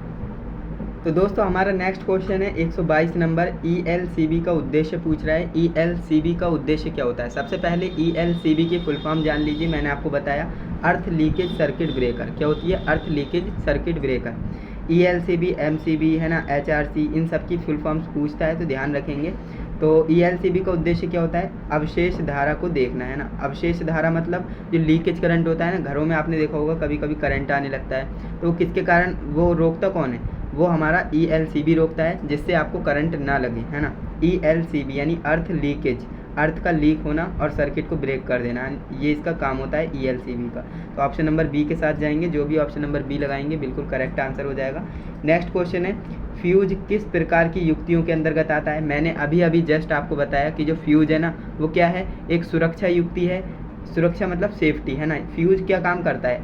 सेफ्टी का काम करता है। आपके जो इलेक्ट्रिकल इक्विपमेंट्स हैं, इंस्ट्रूमेंट्स हैं, उनको बचाने का ही तो काम करता है। जिससे कि कभी कभी क्या होता है, घरों में ज़्यादा तेज़ लाइट आ जाती है तो फ्यूज उड़ जाता है, तो ऐसे में क्या आपके जो उपकरण हैं आगे लगे हुए वो बच जाते हैं। तो ये आपकी क्या है? एक सुरक्षा युक्ति है। तो ऑप्शन नंबर सी जो भी लगा रहे हैं बिल्कुल करेक्ट है, सेफ्टी डिवाइसेस के अंतर्गत आता है option number C. Okay, next question की बात करें तो नेक्स्ट आपका क्वेश्चन हो जाएगा BIS प्रतीक, है ना। ये आप देख रहे हैं, इसका नाम आपको बताना है कि इसका नाम क्या है। मैंने आपको बताया इंटरमीडिएट स्विच होता है ना, इसको कभी कभी इस तरह से दे देगा, है ना, इस तरह से दे देगा, और कभी कभी इस तरह से क्रॉस, मतलब इसका साइन जो है बदल कर देता है। ऐसा ज़रूरी नहीं कि क्वेश्चन का पैटर्न बिल्कुल सेम रखे, क्वेश्चन को घुमा करके पूछा जाता है ना। तो ऑप्शन नंबर सी इसका राइट आंसर हो जाएगा। ये आपका क्या है? इंटरमीडिएट स्विच है। ऑप्शन नंबर सी आपका राइट आंसर हो जाएगा। और ये पूछेगा कि इंटरमीडिएट स्विच का इस्तेमाल कहाँ पर करते हैं? तो जो आप स्टेयरकेस वायरिंग करते हो या फिर गोदाम वायरिंग करते हो तो उसमें जो है इंटरमीडिएट स्विच है उसका हम इस्तेमाल करते हैं। ओके, ऑप्शन नंबर सी हमारा राइट आंसर हो जाएगा। नेक्स्ट हमारा क्वेश्चन है जो कि रिपीट है ना, रिपीटेड क्वेश्चन है। विविधता गुणांक जो डाइवर्सिटी फैक्टर होता है, इसकी गणना करने का एक फॉर्मूला होता है, तो हमें बताना है वो फॉर्मूला क्या है। तो जो डाइवर्सिटी फैक्टर होता है ये आपका क्या होता है? बराबर होता है न्यूनतम वास्तविक भार बटे स्थापना भार, है ना। ये आपका राइट आंसर हो जाएगा। ऑप्शन नंबर सी के साथ जाएंगे। ये आपका एक फॉर्मूला होता है, इस फॉर्मूले को ध्यान रखेंगे। इस पर बेस्ड न्यूमेरिकल आएगा, न्यूमेरिकल नहीं आएगा तो डायरेक्ट आपसे फॉर्मूला पूछ सकता है। नेक्स्ट आपका क्वेश्चन है IE नियम के अनुसार उदासीन संयोजन में हार्मोनिक विकृतियों को नियंत्रित करता है। तो कौन करता है? प्रतिबाधा के माध्यम से हम अर्थिंग करके इसे नियंत्रित कर सकते हैं। ऑप्शन नंबर ए आपका राइट आंसर हो जाएगा। क्लियर है? चलिए नेक्स्ट आपका क्वेश्चन देखते हैं। नेक्स्ट आपका क्वेश्चन है 127 नंबर, जो कि है चार कुचालक जो चालक होते हैं उनका जो है समूह का नाम आपको बताना है, उनका क्या नाम होता है। अब देखिए कोई वायर है मेरे पास, है ना, कोई वायर है, और उस वायर की जैसे मैं इंसुलेशन हटाता हूँ तो उसमें कितने वायर निकलते हैं? 4 वायर निकलते हैं, है ना, 4 वायर निकलते हैं। तो 4 निकले तो इसको हम क्या कहते हैं? क्वाड कहते हैं। क्या कहते हैं? क्वाड। ऑप्शन नंबर सी के साथ जाएंगे। अगर 3 निकलते तो ट्राई हो जाता है ना, तो इस तरह से आपको ध्यान रखना है। और 2 निकलेंगे तो पेयर हो जाएगा, तो 4 निकलेंगे तो क्वाड होगा। ऑप्शन नंबर सी आपका राइट आंसर हो जाएगा। नेक्स्ट आपका क्वेश्चन है सीलिंग में स्क्रू का छिद्र भरने हेतु आप जो है भराव पदार्थ का इस्तेमाल करते हैं, तो वो कौन सा पदार्थ है? वो नायलॉन होता है ना। क्या होता है? नायलॉन होता है। ऑप्शन नंबर बी आपका करेक्ट आंसर हो जाएगा। हाँ, ये क्वेश्चन जो है प्रीवियस ईयर्स में आया हुआ है, ध्यान देंगे इस क्वेश्चन पर। दिया गया प्रतीक दर्शाता है। ये आपको उल्टे 8 जो है 8 लेटे हुए दिख रहे हैं ना, इसे हम इन्फिनिटी कह सकते हैं, इन्फिनिटी की तरह दिखता है ये। तो इसे हम क्या कहते हैं, ये हमारा किसका सिंबल है, ये हमारा सीलिंग फ़ैन का सिंबल है ना। जो सीलिंग फ़ैन होता है ना उसका सिंबल है। आपने जो है इस तरह से भी बनाया होगा सीलिंग फ़ैन, है ना, लेकिन जो है इस तरह से पूछ सकता है, तो ध्यान रखेंगे ये आपका सीलिंग फ़ैन का सिंबल होता है। ऑप्शन नंबर बी आपका करेक्ट आंसर हो जाएगा। और मैंने आपको बताया है चित्र वाले क्वेश्चन ज़रूर देखिए, चित्र वाले क्वेश्चन हमेशा पूछता ही है ना। तो चलिए नेक्स्ट क्वेश्चन की ओर बढ़ते हैं। नेक्स्ट आपका 130 नंबर क्वेश्चन है, वायरिंग स्थापना में निम्न परीक्षण किया जा रहा है। अब ये हम किसका परीक्षण कर रहे हैं, इस डायग्राम को आपको देखना है ना, एनालाइज करना है एंड इसके बाद आंसर करना है। तो देखिए ये हमारा क्या है, ये हमारा मेगर होता है। क्या होता है, मेगर। और मेगर का इस्तेमाल कब करते हैं, हम क्यों करते हैं, मैंने आपको बताया।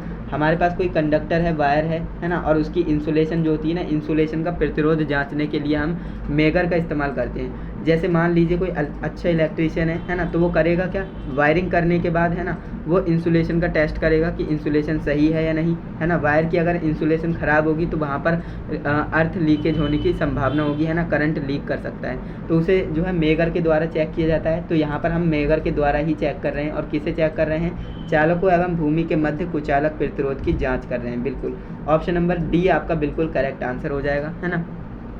यहाँ पर आप देख सकते हैं ये आपका ऑप्शन हो जाएगा, चालक एवं भूमि के मध्य कुचालक प्रतिरोध की जांच। कुचालक प्रतिरोध किसे कहते हैं, इंसुलेशन को ही कहते हैं, है ना। तो चलिए नेक्स्ट क्वेश्चन देखते हैं।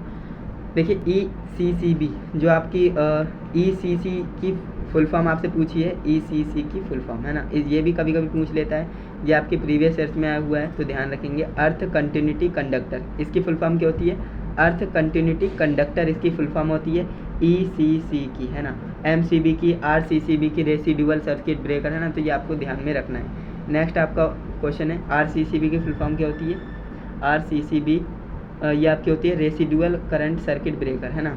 नेक्स्ट आपका क्वेश्चन है, हेलोजन लैंप के लिए कौन सा MCCB इस्तेमाल करेंगे, तो ये आपको बताना है। तो हेलोजन लैंप है हमारे पास और उसे हमें चलाना है, तो हमें कौन सी MCB का प्रयोग करना चाहिए, तो हमें G टाइप की MCB का इस्तेमाल करना है ना, G श्रेणी की MCB का इस्तेमाल करना है। ऑप्शन नंबर बी आपका करेक्ट आंसर हो जाएगा। नेक्स्ट आपका क्वेश्चन है 133 नंबर, फ्लैशर की धारा वहन क्षमता क्या है, यदि प्रत्येक पंक्ति में धारा हमारी 100 एम्पियर है ना, 100 एम्पियर है तो क्या होगा, देखिए 100 एम्पियर है तो क्या होगा, 100 एम्पियर यहाँ जाएगी, 100 एम्पियर यहाँ जाएगी और 100 एम्पियर यहाँ जाएगी, तो टोटल कितनी हो गई, 300 एम्पियर हो गई, है ना। तो ऑप्शन नंबर डी आपका राइट आंसर हो जाएगा, 300 एम्पियर, है ना, 300 एम्पियर आपका राइट आंसर हो जाएगा। नेक्स्ट आपका क्वेश्चन है जो कि है आरेख का प्रकार बताइए। ये आपके पास एक आरेख है ना, तो इसका आपको प्रकार बताना है, इसका प्रकार क्या है। तो ये हमारा क्या है, एक तरह से वायरिंग डायग्राम है। क्या है, वायरिंग डायग्राम है, वायरिंग आरेख है। ऑप्शन नंबर ए आपका करेक्ट आंसर जाएगा। चित्र वाला क्वेश्चन है, इसे आप अच्छे से देखिए समझिए, है ना। नेक्स्ट क्वेश्चन की ओर बढ़ते हैं। तो दोस्तों हमारा नेक्स्ट क्वेश्चन है 135 नंबर, DC श्रृंखला MCB का अनुप्रयोग कौन सा है ना। DC श्रृंखला MCB का प्रयोग कौन सा है, लोकोमोटिव, है ना, लोकोमोटिव आपका राइट आंसर होगा, option number C. Next question है, दोष के अंतर्गत सर्किट को बाधित करने के लिए फ्यूज द्वारा लिया गया समय, है ना, लिया गया समय क्या है ना, तो उसे हम कट ऑफ गुणांक कहते हैं। क्या कहते हैं, कट ऑफ फैक्टर कहते हैं। ऑप्शन नंबर सी आपका राइट आंसर हो जाएगा। नेक्स्ट क्वेश्चन आपका चित्र वाला है, इसे आप ध्यान से समझेंगे। प्रकाशीय परिपथ का आपको नाम बताना है कि इसका नाम क्या है, तो इसे हम क्या कहते हैं, गोदाम वायरिंग कहते हैं। क्या कहते हैं, गोदाम वायरिंग, है ना। तो ऑप्शन नंबर सी के साथ जाएंगे, ये हमारा गोदाम वायरिंग है। नेक्स्ट आपका क्वेश्चन आपसे पूछ रहा है कि कंड्यूट को मोड़ने के लिए किस उपकरण का प्रयोग किया जाता है, तो हिकी का प्रयोग करते हैं ना। कंड्यूट पाइप जो होता है ना, उसे मोड़ने के लिए हम हिकी का इस्तेमाल करते हैं। ऑप्शन नंबर ए आपका राइट आंसर होगा। नेक्स्ट आपका क्वेश्चन में पूछा है MCB का विस्तार रूप, यानी MCB की फुल फॉर्म पूछी है। मैंने आपको बताया, आप जो है कुछ फुल फॉर्म्स याद रखिए, इस चैप्टर से पूछता है MCB, है ना, और MCCB, है ना, RCCB और HRC, ये सारी फुल फॉर्म आपको ध्यान में रख लेनी है क्योंकि ये पूछता है ना। तो MCB की फुल फॉर्म क्या हो जाएगी, मिनिएचर सर्किट ब्रेकर। क्या हो जाएगी, miniature circuit breaker. Option number B के साथ जाएंगे, बिल्कुल करेक्ट आंसर हो जाएगा। नेक्स्ट आपका क्वेश्चन 140 नंबर, आगत बिजली आपूर्ति यानी इनकमिंग पावर सप्लाई में प्रदान किए गए फ्यूज कट का उद्देश्य क्या होता है ना। फ्यूज कट का उद्देश्य क्या होता है, तो यह सुनिश्चित करने के लिए कि लाइन अतिभार तो नहीं है ना। हम जो है फ्यूज जो आप लगाते हैं MCB लगाते हो, तो क्यों लगाते हैं, जिससे कि हमें पता लग पाए कि हाँ हमारी जो लाइन है ना, जो करंट आ रहा है कहीं वो ओवरलोडेड तो नहीं है। ऐसा करने इसकी जांच करने के लिए है ना, हम जो क्या लगाते हैं, इनकमिंग पावर सप्लाई में क्या लगाते हैं, फ्यूज कट का इस्तेमाल करते हैं। ऑप्शन नंबर ए आपका बिल्कुल करेक्ट आंसर हो जाएगा। नेक्स्ट आपका क्वेश्चन है, कौन सा विद्युत उपकरण अतिरिक्त धारा संरक्षित करता है ना, ये आपको बताना है कि कौन सा उपकरण अतिरिक्त धारा संरक्षित करता है। तो वो हमारा पुनः तार बांधने योग्य फ्यूज होता है, जिसे हम इंग्लिश में रीवायरेबल फ्यूज कहते हैं। क्या कहते हैं, रीवायरेबल फ्यूज कहते हैं पुनः तार बांधने योग्य फ्यूज। ऑप्शन नंबर बी के साथ जाएंगे, बिल्कुल करेक्ट आंसर है। नेक्स्ट क्वेश्चन देखते हैं। तो नेक्स्ट हमारा क्वेश्चन है 142 नंबर, सीलिंग रोज को युक्तियों में किस श्रेणी के अंतर्गत रखा गया है। देखिए यहाँ पर आपको ध्यान रखना है, मैंने आपको बताया था एक आपका आउटलेट है ना, आउटलेट आपका ऑप्शन देगा और एक आपका जो है सामान्य युक्तियाँ देगा। तो अगर दोनों ऑप्शन में है तो आपको आउटलेट की तरफ जाना है। क्यों, क्योंकि निमी अपने क्वेश्चन को ही सही मानेगा है ना। तो निमी जो है किसे सही मानता है, आउटलेट युक्तियों को सही मानता है। जो सीलिंग रोज है ना, ये कन्फ्यूजन में है क्वेश्चन कि ये किस में जाता है। तो ये कभी कभी सामान्य में भी है, कभी कभी आउटलेट में भी है। तो ध्यान देंगे, अगर दोनों ऑप्शन में होंगे तो आपको प्रायोरिटी देना है आउटलेट वाले को। अगर आउटलेट नहीं है, सिर्फ आपको सामान्य दे रखा है, तो आपको सामान्य वाला ऑप्शन लगाना है। फिलहाल इस क्वेश्चन का राइट आंसर हमारा ऑप्शन नंबर ए होगा। ये क्वेश्चन जो है डाउट क्रिएट करता है स्टूडेंट्स के दिमाग में, तो ये आप ध्यान में रखेंगे। नेक्स्ट क्वेश्चन की ओर बढ़ते हैं। तो दोस्तों हमारा नेक्स्ट क्वेश्चन है 143 नंबर, जो कि हमसे कह रहा है चित्र में प्रदर्शित रिले का आपको नाम बताना है। ये हमारी क्या है, एक रिले है ना, इसे ध्यान से देख लेना। ये हमारी रिले होती है ना, रिले। अब ये रिले है कौन सी, ये आपको बताना है। तो भाई यहाँ पर साफ साफ दिख रहा है, ये हमारे क्या है, एक मैग्नेट्स लगे हुए हैं ना। तो मैग्नेट्स लगे हुए हैं तो कौन सी रिले होगी, विद्युत चुंबकीय रिले होगी है ना। ऑप्शन नंबर डी के साथ जाएंगे, ऑप्शन नंबर डी आपका करेक्ट आंसर हो जाएगा। नेक्स्ट आपका क्वेश्चन है, अर्थ दोष लूप प्रतिबाधा की गणना करने के लिए यदि ELCB ट्रिपिंग करंट जो है 30 मिली एम्पियर होता है, तो इसका जो है आपको क्या बताना है, प्रतिरोध बताना है, इसका प्रतिबाधा की गणना आपको करनी है। तो वो हमारा होता है 1666 है ना, 1666 प्रतिरोध इसका जो है ओम में आंसर आएगा। अब ये कैसे आया, तो यहाँ पर आपको ध्यान देना है, जो आपका करंट होता है, ये आपका एक न्यूमेरिकल टाइप क्वेश्चन है। इसका आपको ध्यान में रखना है कि 1666 ओम इसका जो है प्रतिबाधा की गणना होगी। ओके, ऑप्शन नंबर बी इसका राइट आंसर हो जाएगा। नेक्स्ट क्वेश्चन है, सुरक्षित कोल्ड बेडिंग के लिए पीवीसी की फुल फॉर्म भी ध्यान रखेंगे, पॉलीविनाइल क्लोराइड पाइप का अधिकतम साइज क्या होता है। तो ये हमारा 25 mm का पाइप इस्तेमाल में लिया जाता है। ऑप्शन नंबर सी आपका राइट आंसर हो जाएगा। नेक्स्ट क्वेश्चन है, कितने लिंक क्लिप BIS नियम के अनुसार, जो कार्डबोर्ड होता है ना, उसमें कितने क्लिप्स आते हैं, एक पैकेट में कितने क्लिप्स आएंगे। BIS के अनुसार आपको बताना है, ब्यूरो ऑफ इंडियन स्टैंडर्ड। तो इसमें जो है 100 क्लिप्स आते हैं, एक पैकेट में कितने 100 क्लिप आते हैं। तो इसे आपको ध्यान में रखना है। ऑप्शन नंबर सी आपका करेक्ट आंसर हो जाएगा। नेक्स्ट आपका क्वेश्चन है, वायरिंग के लूपिंग सिस्टम में फेज कंडक्टर को कहाँ लगाया जाता है। तो ये हम सॉकेट संयोजन में लगाते हैं ना, सॉकेट कनेक्शन में लगाते हैं। ऑप्शन नंबर डी इसका राइट आंसर है। नेक्स्ट क्वेश्चन आपका, अस्थायी प्रतिष्ठानों के लिए कौन सी वायरिंग उपयुक्त है। तो वो क्लीट वायरिंग उपयुक्त है। अब देखिए अस्थायी का मतलब क्या होता है, जैसे मान लीजिए जो मेले वगैरह लगते हैं ना, मेला या फिर कोई जो बंजारे वगैरह होते थे, वो क्या करते थे, एक जगह कभी एक जगह से दूसरी जगह जाते थे है ना। तो वहाँ पर वो क्या करते थे, कहीं से भी तार डालकर, उन्हें लाइट की तो ज़रूरत पड़ेगी ही ना, तो वो करते क्या थे, कहीं से भी तार डालकर अपना जो है काम चला लेते थे है ना। क्योंकि उनका एक स्थान निश्चित नहीं होता है कि वो इसी स्थान पर रहेंगे, आज यहाँ हैं तो कल यहाँ होंगे है ना। तो उनका ये होता है। तो वो जो है अस्थायी प्रतिष्ठानों के लिए क्लीट वायरिंग इस्तेमाल में ली जाती है। इसमें क्लिप लगाए जाते हैं ना, क्लिप, तो इसे हम क्लीट वायरिंग कहते हैं। और जो आपके घरों में होती है वो कंसील वायरिंग होती है ना, जो पाइप वाली होती है ना, PVC कंड्यूट वायरिंग, वही इस्तेमाल में होती है। और ये परमानेंट वायरिंग होती है। स्थायी और अस्थायी दो तरह की होती है, मैंने आपको थ्योरी क्लास में अच्छे से एक्सप्लेन किया है। बाकी अभी आपके पास इतना टाइम नहीं है, अभी आप ये याद रखें कि अस्थायी प्रतिष्ठानों के लिए कौन सी वायरिंग उपयुक्त है, तो क्लीट वायरिंग उपयुक्त है। ऑप्शन नंबर ए आपका राइट आंसर हो जाएगा। नेक्स्ट आपका क्वेश्चन है 149 नंबर, वायरिंग सर्किट का अनुप्रयोग आपको बताना है क्या है। ये आप देख रहे हैं ना, ये एक वायरिंग सर्किट है, इसका आपको अनुप्रयोग बताना है क्या है। तो यहाँ पर आप ध्यान से देखेंगे ना, तो ये हमारा न्यूट्रल जा रहा है ना, और ये दोनों क्या है, सीरीज में लगी हुई है ना। लेकिन ध्यान से देखें तो हमारा जो L2 लैंप है ना, वो हमारे पैरेलल में है, यानी न्यूट्रल यहाँ से मिल गया। और ये अगर मैं स्विच को यहाँ से चला देता हूँ है ना, तो ये यहाँ से हो जाएगा और ये यहाँ से, यानी ये जो है आपका पैरेलल में हो गया। तो पैरेलल में आपका जो बल्ब होता है वो कैसे ग्लो करता है, बहुत तेज़ करता है ना, तो ये आपका तेज़ जलेगा। लेकिन बात करें यहाँ से अगर हम ना करें और यहाँ से करें, तो देखिए न्यूट्रल इसे यहाँ से मिल रहा है और जो फेज़ है वह यहाँ से मिल रहा है, यानी ये क्या हो गया, सीरीज में हो गया। तो 2 सीरीज में है और 1 पैरेलल में है, यानी एक लैंप उज्ज्वल जलेगा, है ना, बहुत तेज़ जलेगा, और 2 लैंप कैसे जलेंगे, मंद जलेंगे, यानी स्लो जलेंगे, है ना। तो ऑप्शन नंबर डी ही आपका राइट आंसर हो जाएगा। तो ये डायग्राम जो है प्रीवियस ईयर्स में आया है, इसे आपको ध्यान में रखना है। क्लियर है, चलिए आगे बढ़ते हैं। नेक्स्ट आपका क्वेश्चन है, होम थिएटर वायरिंग को पावर वायरिंग के साथ नहीं चलाना चाहिए, इसका कारण क्या है। देखिए आपने देखा होगा होम थिएटर की जो वायरिंग होती है ना, तो उसे हम जो पावर वायरिंग होती है उसके साथ क्यों नहीं चलाते हैं, इसका आपको राइट आंसर बताना है। तो देखिए ऐसा हम इसलिए करते हैं क्योंकि जो ऑडियो वीडियो होती है ना, उसमें क्या होता है, हस्तक्षेप होता है, इंटरफेरेंस आता है। ऑप्शन नंबर सी हमारा राइट आंसर है। आपने देखा होगा, कभी कभी आपने टीवी वगैरह देखा होगा, तो उसमें कुछ आवाज़ें आती है, हमिंग साउंड आता है ना, पटर पटर की साउंड आती है, तो इस तरह से होता है। तो वो किसकी वजह से होता है, आप होम थिएटर को पावर वायरिंग से कनेक्ट करेंगे तब होगा, है ना। तो हमें ऐसा नहीं करना चाहिए, हमें होम थिएटर का अलग देना चाहिए और पावर वायरिंग का अलग देना चाहिए, है ना, जिससे कि ये हमिंग साउंड ना आए, इंटरफेरेंस ना हो, है ना। तो इसलिए हम जो है ऑप्शन नंबर सी हमारा राइट आंसर हो जाएगा। तो चलिए अब हम नेक्स्ट क्वेश्चन देख लेते हैं। तो दोस्तों हमारा नेक्स्ट क्वेश्चन है 151 नंबर, जो कि हमसे कह रहा है दी गई वायरिंग किस प्रकार की है। ये आपको एक वायरिंग दी गई है, तो कह रहा है कि इसका नाम बताइए, इसका क्या नाम है। तो ये हमारी क्या है, क्लीट वायरिंग है। क्या है, क्लीट वायरिंग। अब देखिए यहाँ पर आपको ये क्लिप्स दिख रहे हैं ना, इनकी वजह से ही इसका नाम क्या है, क्लीट वायरिंग है। और ये पहले के टाइम में हुआ करती थी, आज के टाइम में इसका अस्तित्व नहीं है, इसका इस्तेमाल नहीं किया जाता है ना, क्लीट वायरिंग का।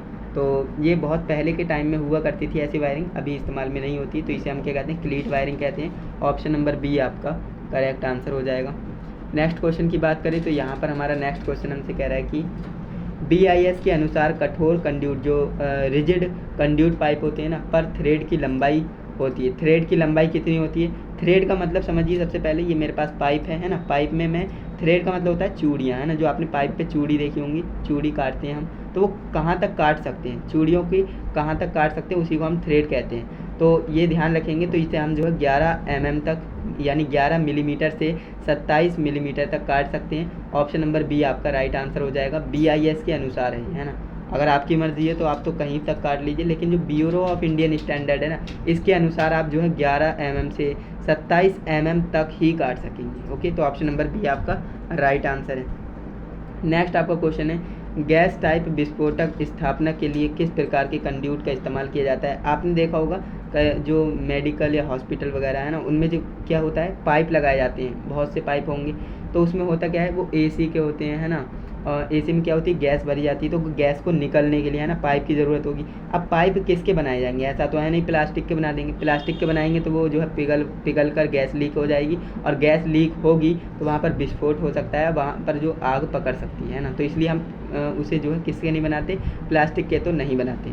लचीले नहीं बनाएंगे, क्योंकि लचीले बनाएंगे तो गैस लीकेज होने का खतरा है। तो हम जो है कठोर इस्पात कंड्यूट का इस्तेमाल करते हैं। ऑप्शन नंबर बी आपका राइट आंसर हो जाएगा, कठोर इस्पात कंड्यूट पाइप। ओके, नेक्स्ट आपका क्वेश्चन है, सर्किट ब्रेकर का क्या काम है। भाई ये तो क्वेश्चन आप जानते ही होंगे, काफ़ी बेसिक क्वेश्चन है। सर्किट ब्रेकर का काम क्या होता है, असामान्य स्थिति में स्वचालित रूप से तोड़ना, है ना।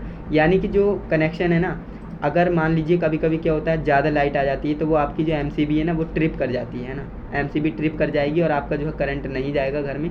तो ये जो है असामान्य स्थिति, यानी ओवरलोडिंग कंडीशन में क्या करती है, ट्रिप कर जाएगी और ऑटोमेटिक करेगी, ऐसा नहीं कि आपको करना होगा, वो ऑटोमेटिक अपने आप ही कर देगी। तो ये होता है। अब देखिए इस ऑप्शन में हमें बोल रहा है कि असामान्य स्थिति में भौतिक रूप से तोड़ना। भाई भौतिक रूप नहीं, वो ऑटोमेटिक हो जाता है ना। तो ऑप्शन नंबर सी आपका करेक्ट आंसर हो जाएगा। तो इसे आप ध्यान रखेंगे, काफ़ी आसान क्वेश्चन था। नेक्स्ट आपका क्वेश्चन है 155 नंबर, जो कि कह रहा है MCB में द्विधात्विक पट्टी का क्या कार्य है।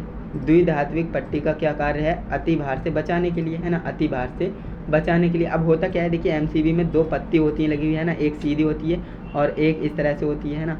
अब ये जो है कनेक्शन से कनेक्ट होती है। तो होता क्या है, अगर ओवरलोड होता है तो ये पत्ती क्या होती है, मुड़ जाती है और मुड़ करके इसका कनेक्शन तोड़ देती है ना। तो ये जो है द्विधात्विक पट्टी का कार्य होता है अति भार से बचाने के लिए। ऑप्शन नंबर ए आपका करेक्ट आंसर हो जाएगा। नेक्स्ट आपका क्वेश्चन है, अवशिष्ट धारा सर्किट ब्रेकर द्वारा क्या सुरक्षा प्रदान की जाती है। तो झटके से सुरक्षा प्रदान की जाती है। इसका मतलब क्या है, अपशिष्ट धारा सर्किट ब्रेकर, यानी ये हिंदी में दे दिया है तो हिंदी में आपको समझ में ना आया करे तो थोड़ा इंग्लिश में पढ़ा करें। इसे हम कहते हैं अर्थ लीकेज सर्किट ब्रेकर, है ना, अर्थ लीकेज सर्किट ब्रेकर। तो अर्थ लीकेज सर्किट ब्रेकर जो ELCB होता है उसका हम इस्तेमाल जो है झटके से बचने के लिए करते हैं। और ओवरलोड है ना, लीकेज धारा से सुरक्षा, लघुपतन, तो झटके से बचने के लिए हम इसका इस्तेमाल करते हैं। ऑप्शन नंबर ए आपका राइट आंसर होगा। नेक्स्ट आपका क्वेश्चन है, घरेलू वायरिंग इंस्टॉलेशन में लूपिंग बैक जो विधि होती है वो क्यों पसंद की जाती है। लूपिंग बैक विधि का मतलब क्या होता है, सबसे पहले ये जानिए। ये मेरे पास एक वायर जा रहा है ना, मान लीजिए इसमें करंट है और ये एक वायर हमारे पास जा रहा है और मुझे जो है दूसरा वायर इसके ऊपर से मुझे करंट यहाँ से लेना है। तो मैं इस वायर को बिना काटे, है ना, बिना काटे मैं करूँगा क्या, इसकी इंसुलेशन थोड़ी सी हटाऊँगा और इस पर ही मैं दूसरा वायर इस तरह से लिपेट दूंगा, है ना, फिर टेपिंग कर दूंगा। तो ये हमारी जो विधि होती है, ये मेथड जो होता है ना, वो क्या कहलाता है, ये हमारा लूपिंग बैक विधि कहता है। क्या कहता है, लूपिंग बैक विधि कहलाता है। तो ध्यान रखेंगे, इसमें क्या होता है, हम वायर को काटे बिना जॉइंट लगा देते हैं, है ना, तो कोई अलग से जोड़ों का उपयोग किए बिना हम इसका इस्तेमाल करते हैं। बिल्कुल ऑप्शन नंबर बी आपका करेक्ट आंसर हो जाएगा। तो लूपिंग बैक विधि हम जो है घरेलू कार्यों में इस्तेमाल में लेते हैं। आपने भी कभी ना कभी इसका इस्तेमाल किया होगा। कोई वायर जा रहा है, उसमें से आपको करंट चाहिए तो इंसुलेशन हटा करके वहाँ पर कनेक्ट करके टेपिंग कर देते हैं, तो उसे हम क्या कहते हैं, लूपिंग बैक विधि कहते हैं। चलिए नेक्स्ट क्वेश्चन देखते हैं। 158 नंबर क्वेश्चन हमसे कह रहा है, वायरिंग का ट्री सिस्टम किस स्थान पर सबसे उपयुक्त है। तो देखिए, बहुमंजिला जो बिल्डिंग्स आपने देखे होंगे ना, बिल्डिंग्स फ्लोर्स, है ना, first floor, second floor, third floor, है ना, इस तरह से जो होते हैं ना, तो उसमें हम कौन सी वायरिंग करते हैं, बहुमंजिला भवन, है ना, तो उसे हम ट्री वायरिंग करते हैं। ट्री का मतलब आप समझते हो ना, पेड़, तो वो ऊपर खड़ा होता है, तो इसी तरह से मतलब ट्री वायरिंग इसलिए ही करते हैं जिससे कि हर एक फ्लोर पर अलग से लाइट दी जाए, है ना। अब ऐसा नहीं, मान लीजिए अगर आप ट्री वायरिंग नहीं कर रहे हो तो मान लीजिए आपने फर्स्ट फ्लोर पर लाइट दे दी, फिर उससे ही सेकंड वाले पर, उससे ही थर्ड, फोर्थ, फिफ्थ, सिक्स, है ना, जितनी भी ऊपर है सबको दे दी। अब मान लीजिए आपकी जो फर्स्ट फ्लोर पर लाइट कट गई या फिर कोई फॉल्ट हो गया, तो इस कारण से जो है सब ऊपर जितने भी लोग रहते हैं सबको दिक्कत होगी, है ना, सबकी लाइट भाग जाएगी, तो ऐसी जो है समस्या आ जाती है। तो इसलिए हम क्या करते हैं, ट्री वायरिंग करते हैं। ट्री वायरिंग में क्या होता है, हर एक फ्लोर को न्यूट्रल फेस अलग अलग मिल जाता है ना, अलग अलग मिल जाता है हर एक फ्लोर को। तो इससे होता क्या है, अगर फर्स्ट फ्लोर पर लाइट जाएगी भी ना, तो ऊपर वाले की लाइट नहीं जाएगी, जो ऊपर लोग रह रहे हैं, है ना, first floor, second floor, third floor, उनकी लाइट नहीं जाएगी क्योंकि उनको हमने अलग से न्यूट्रल फेज दे रखा है ना। तो ये हमारे जो है एक फॉल्ट को ढूंढने में भी आसानी करता है। तो इसलिए जो है ट्री सिस्टम का हम इस्तेमाल करते हैं, कहाँ पर, बहुमंजिला में, है ना, बहुमंजिला में हम इसका इस्तेमाल करते हैं। ऑप्शन नंबर डी आपका राइट आंसर जाएगा। क्लियर है, समझ में आया। चलिए आगे बढ़ते हैं। नेक्स्ट आपका क्वेश्चन है, होम थिएटर वायरिंग और पावर वायरिंग को अलग अलग करना क्यों चाहिए। तो मैंने अभी आपको बताया, ये जो है इंटरफेरेंस करता है, इसलिए हमें जो है अलग अलग करना चाहिए। ऑप्शन नंबर सी इसका करेक्ट आंसर हो जाएगा। नेक्स्ट क्वेश्चन की बात कर लेते हैं भाई। नेक्स्ट हमारा क्वेश्चन है 160 नंबर, जो कि हमसे कह रहा है, वायरिंग इंस्टॉलेशन में परिपथ आरेख का उद्देश्य क्या होता है ना। वायरिंग आप इंस्टॉलेशन करते हो, उससे पहले क्या बनाते हो, परिपथ आरेख बनाते हो। उसका उद्देश्य क्या है, किसी विशिष्ट कार्य के लिए सर्किट का योजनाबद्ध कनेक्शन दिखाने के लिए। बिल्कुल, अब जो इंजीनियर्स होते हैं ना, वो क्या करते हैं, डायरेक्ट जो है इंस्टॉलेशन नहीं करते हैं, वो सबसे पहले एक सर्किट डायग्राम बनाएंगे, फिर दिखाएंगे, जो ऑनर होगा घर का, है ना, उसे दिखाएंगे कि कहाँ पर आपको स्विच चाहिए, कहाँ पर बोर्ड चाहिए, कहाँ पर क्या चाहिए, है ना, वो सारी चीज़ें वो पूछ लेंगे, है ना। फिर क्या करेंगे, एक योजनाबद्ध कनेक्शन दिखाने के लिए वो जो है एक सर्किट डायग्राम बनाएंगे, परिपथ आरेख बनाएंगे। इसके बाद क्या करेंगे, इंस्टॉलेशन शुरू कर देंगे, है ना। तो ये एक सही तरीका होता है ना। ऑप्शन नंबर डी आपका राइट आंसर हो जाएगा। नेक्स्ट आपका क्वेश्चन है, चित्र में प्रदर्शित एक्स द्वारा क्या दर्शाते हैं, है ना, ये आपको बताना है। ये आपके पास क्या है, एक डायग्राम दे रखा है और चित्र वाले क्वेश्चन पूछता है, मैं बार बार बता रहा हूँ, ध्यान रखेंगे। तो इसमें बोल रहा है कि जो एक्स, ये एक्स दे रखा है ना, तो इसका नाम क्या है, इसका मतलब क्या है ना। ये एक डंडा है और यहाँ पर ये दो डंडे हैं, तो इसका मतलब क्या है, ये हमारी तारों की संख्या को दर्शाते हैं। और ये हमारा क्या है, ये पाइप है।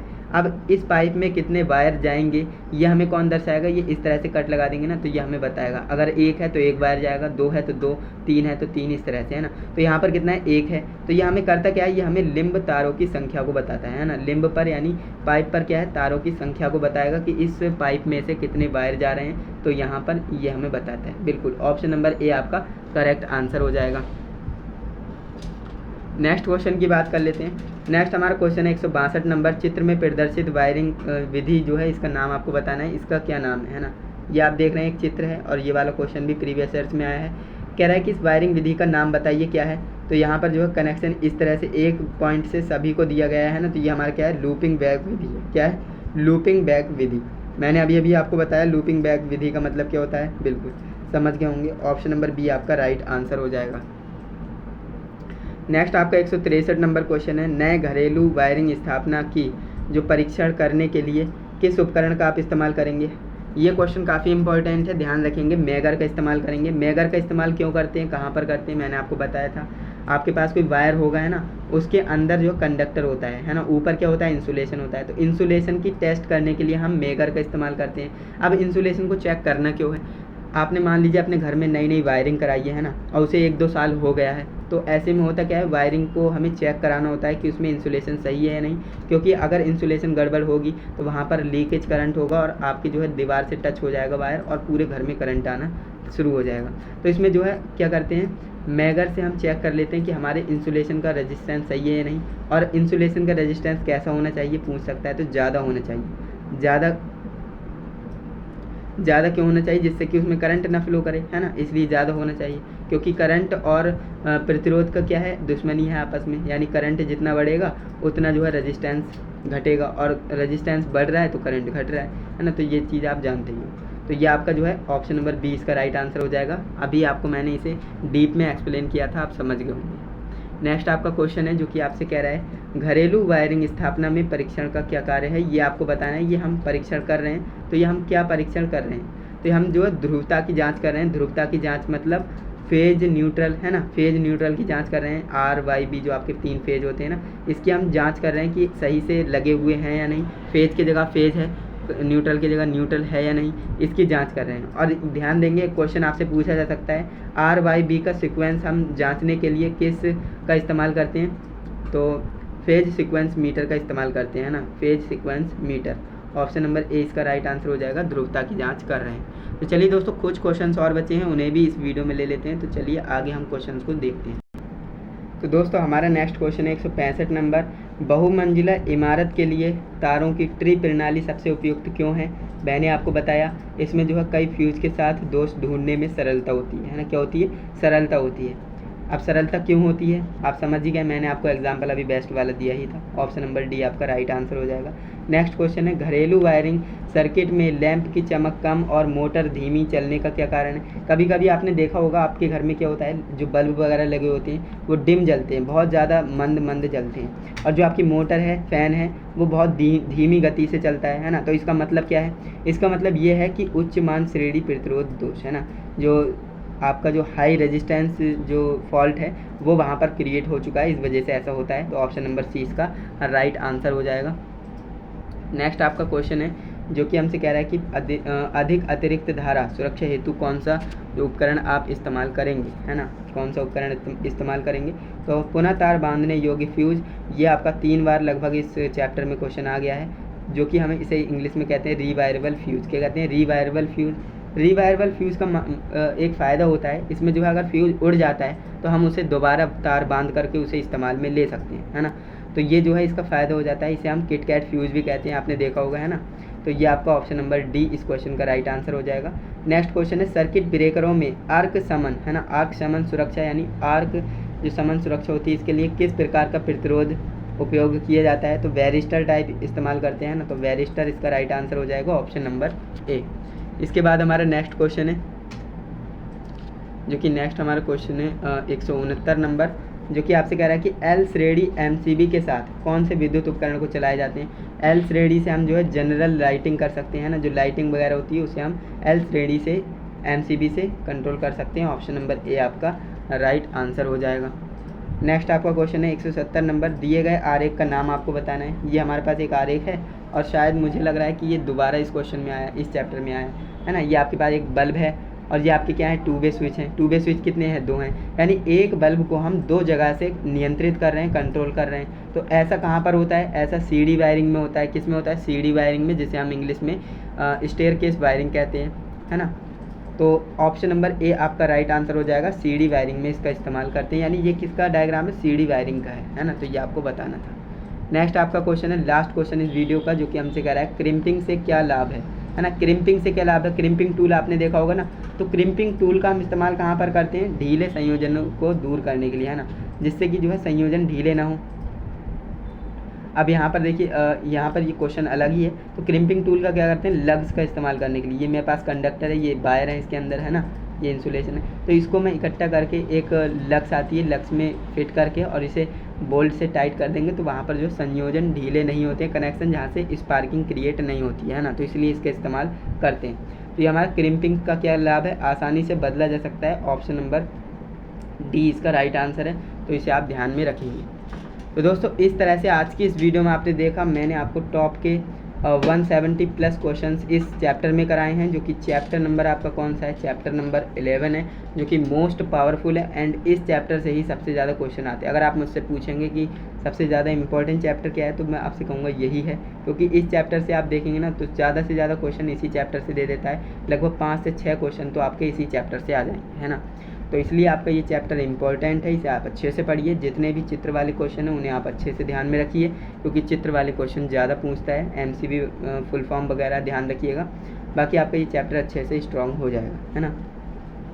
एंड अगर आपको वीडियो अच्छी लगी है ना, तो वीडियो को लाइक कीजिएगा, और चैनल पे नए हैं तो चैनल को सब्सक्राइब कर लेना, जिससे कि आने वाली वीडियोस की भी नोटिफिकेशन आपको टाइम टू टाइम मिलती रहे, है ना। और अगर आपके दोस्त, सहपाठी, मित्र ITI कर रहे हैं तो उन्हें भी इस वीडियो को भेज करके उनकी भी थोड़ी टेंशन दूर करिए, क्योंकि 11 नंबर चैप्टर तक हम पहुंच चुके हैं। जल्द से जल्द मैं आपको जो है ट्रेड थ्योरी को कंप्लीट कराऊंगा, इसके बाद WCS की क्लासेस स्टार्ट करनी है ना। WCS भी आपको मैं ही पढ़ाने वाला हूँ, तो इसमें भी लगभग 10 से 15 वीडियोज़ इसमें भी बनेंगी। तो ये सारी वीडियोज़ मैं इसीलिए जो है दिन में 3-3 क्लासेस चला रहा हूँ, किस वजह से, जिससे कि आपका टाइम पर सिलेबस कवर हो सके, है ना, आप जो है सभी चैप्टर्स के इंपॉर्टेंट MCQs को देख पाएँ। क्लियर है, तो इसीलिए मैं जो है दिन में 3-3 क्लासेस चला रहा हूँ। बाकी मैंने आपको बता दिया एम्प्लॉयबिलिटी स्किल और इंजीनियरिंग ड्राइंग दोनों की प्लेलिस्ट मैंने आपको बनाकर दे दी है। अगर आपने वीडियोस नहीं देखी तो देख लेना, मोस्ट पावरफुल वीडियोस होने वाली है ना, तो उनका लिंक मैं आपको डिस्क्रिप्शन बॉक्स में दे दूंगा, या फिर आप चैनल पर जाएंगे तो प्लेलिस्ट सेक्शन में आप देख पाएंगे। बाकी आप जाते जाते एक कमेंट जरूर करिएगा प्यारा सा, है ना। तो चलिए दोस्तों आज के लिए बस इतना ही, मिलते हैं नेक्स्ट इंटरेस्टिंग इन्फॉर्मेटिव वीडियो के साथ, तब तक के लिए जय हिंद, वंदे मातरम।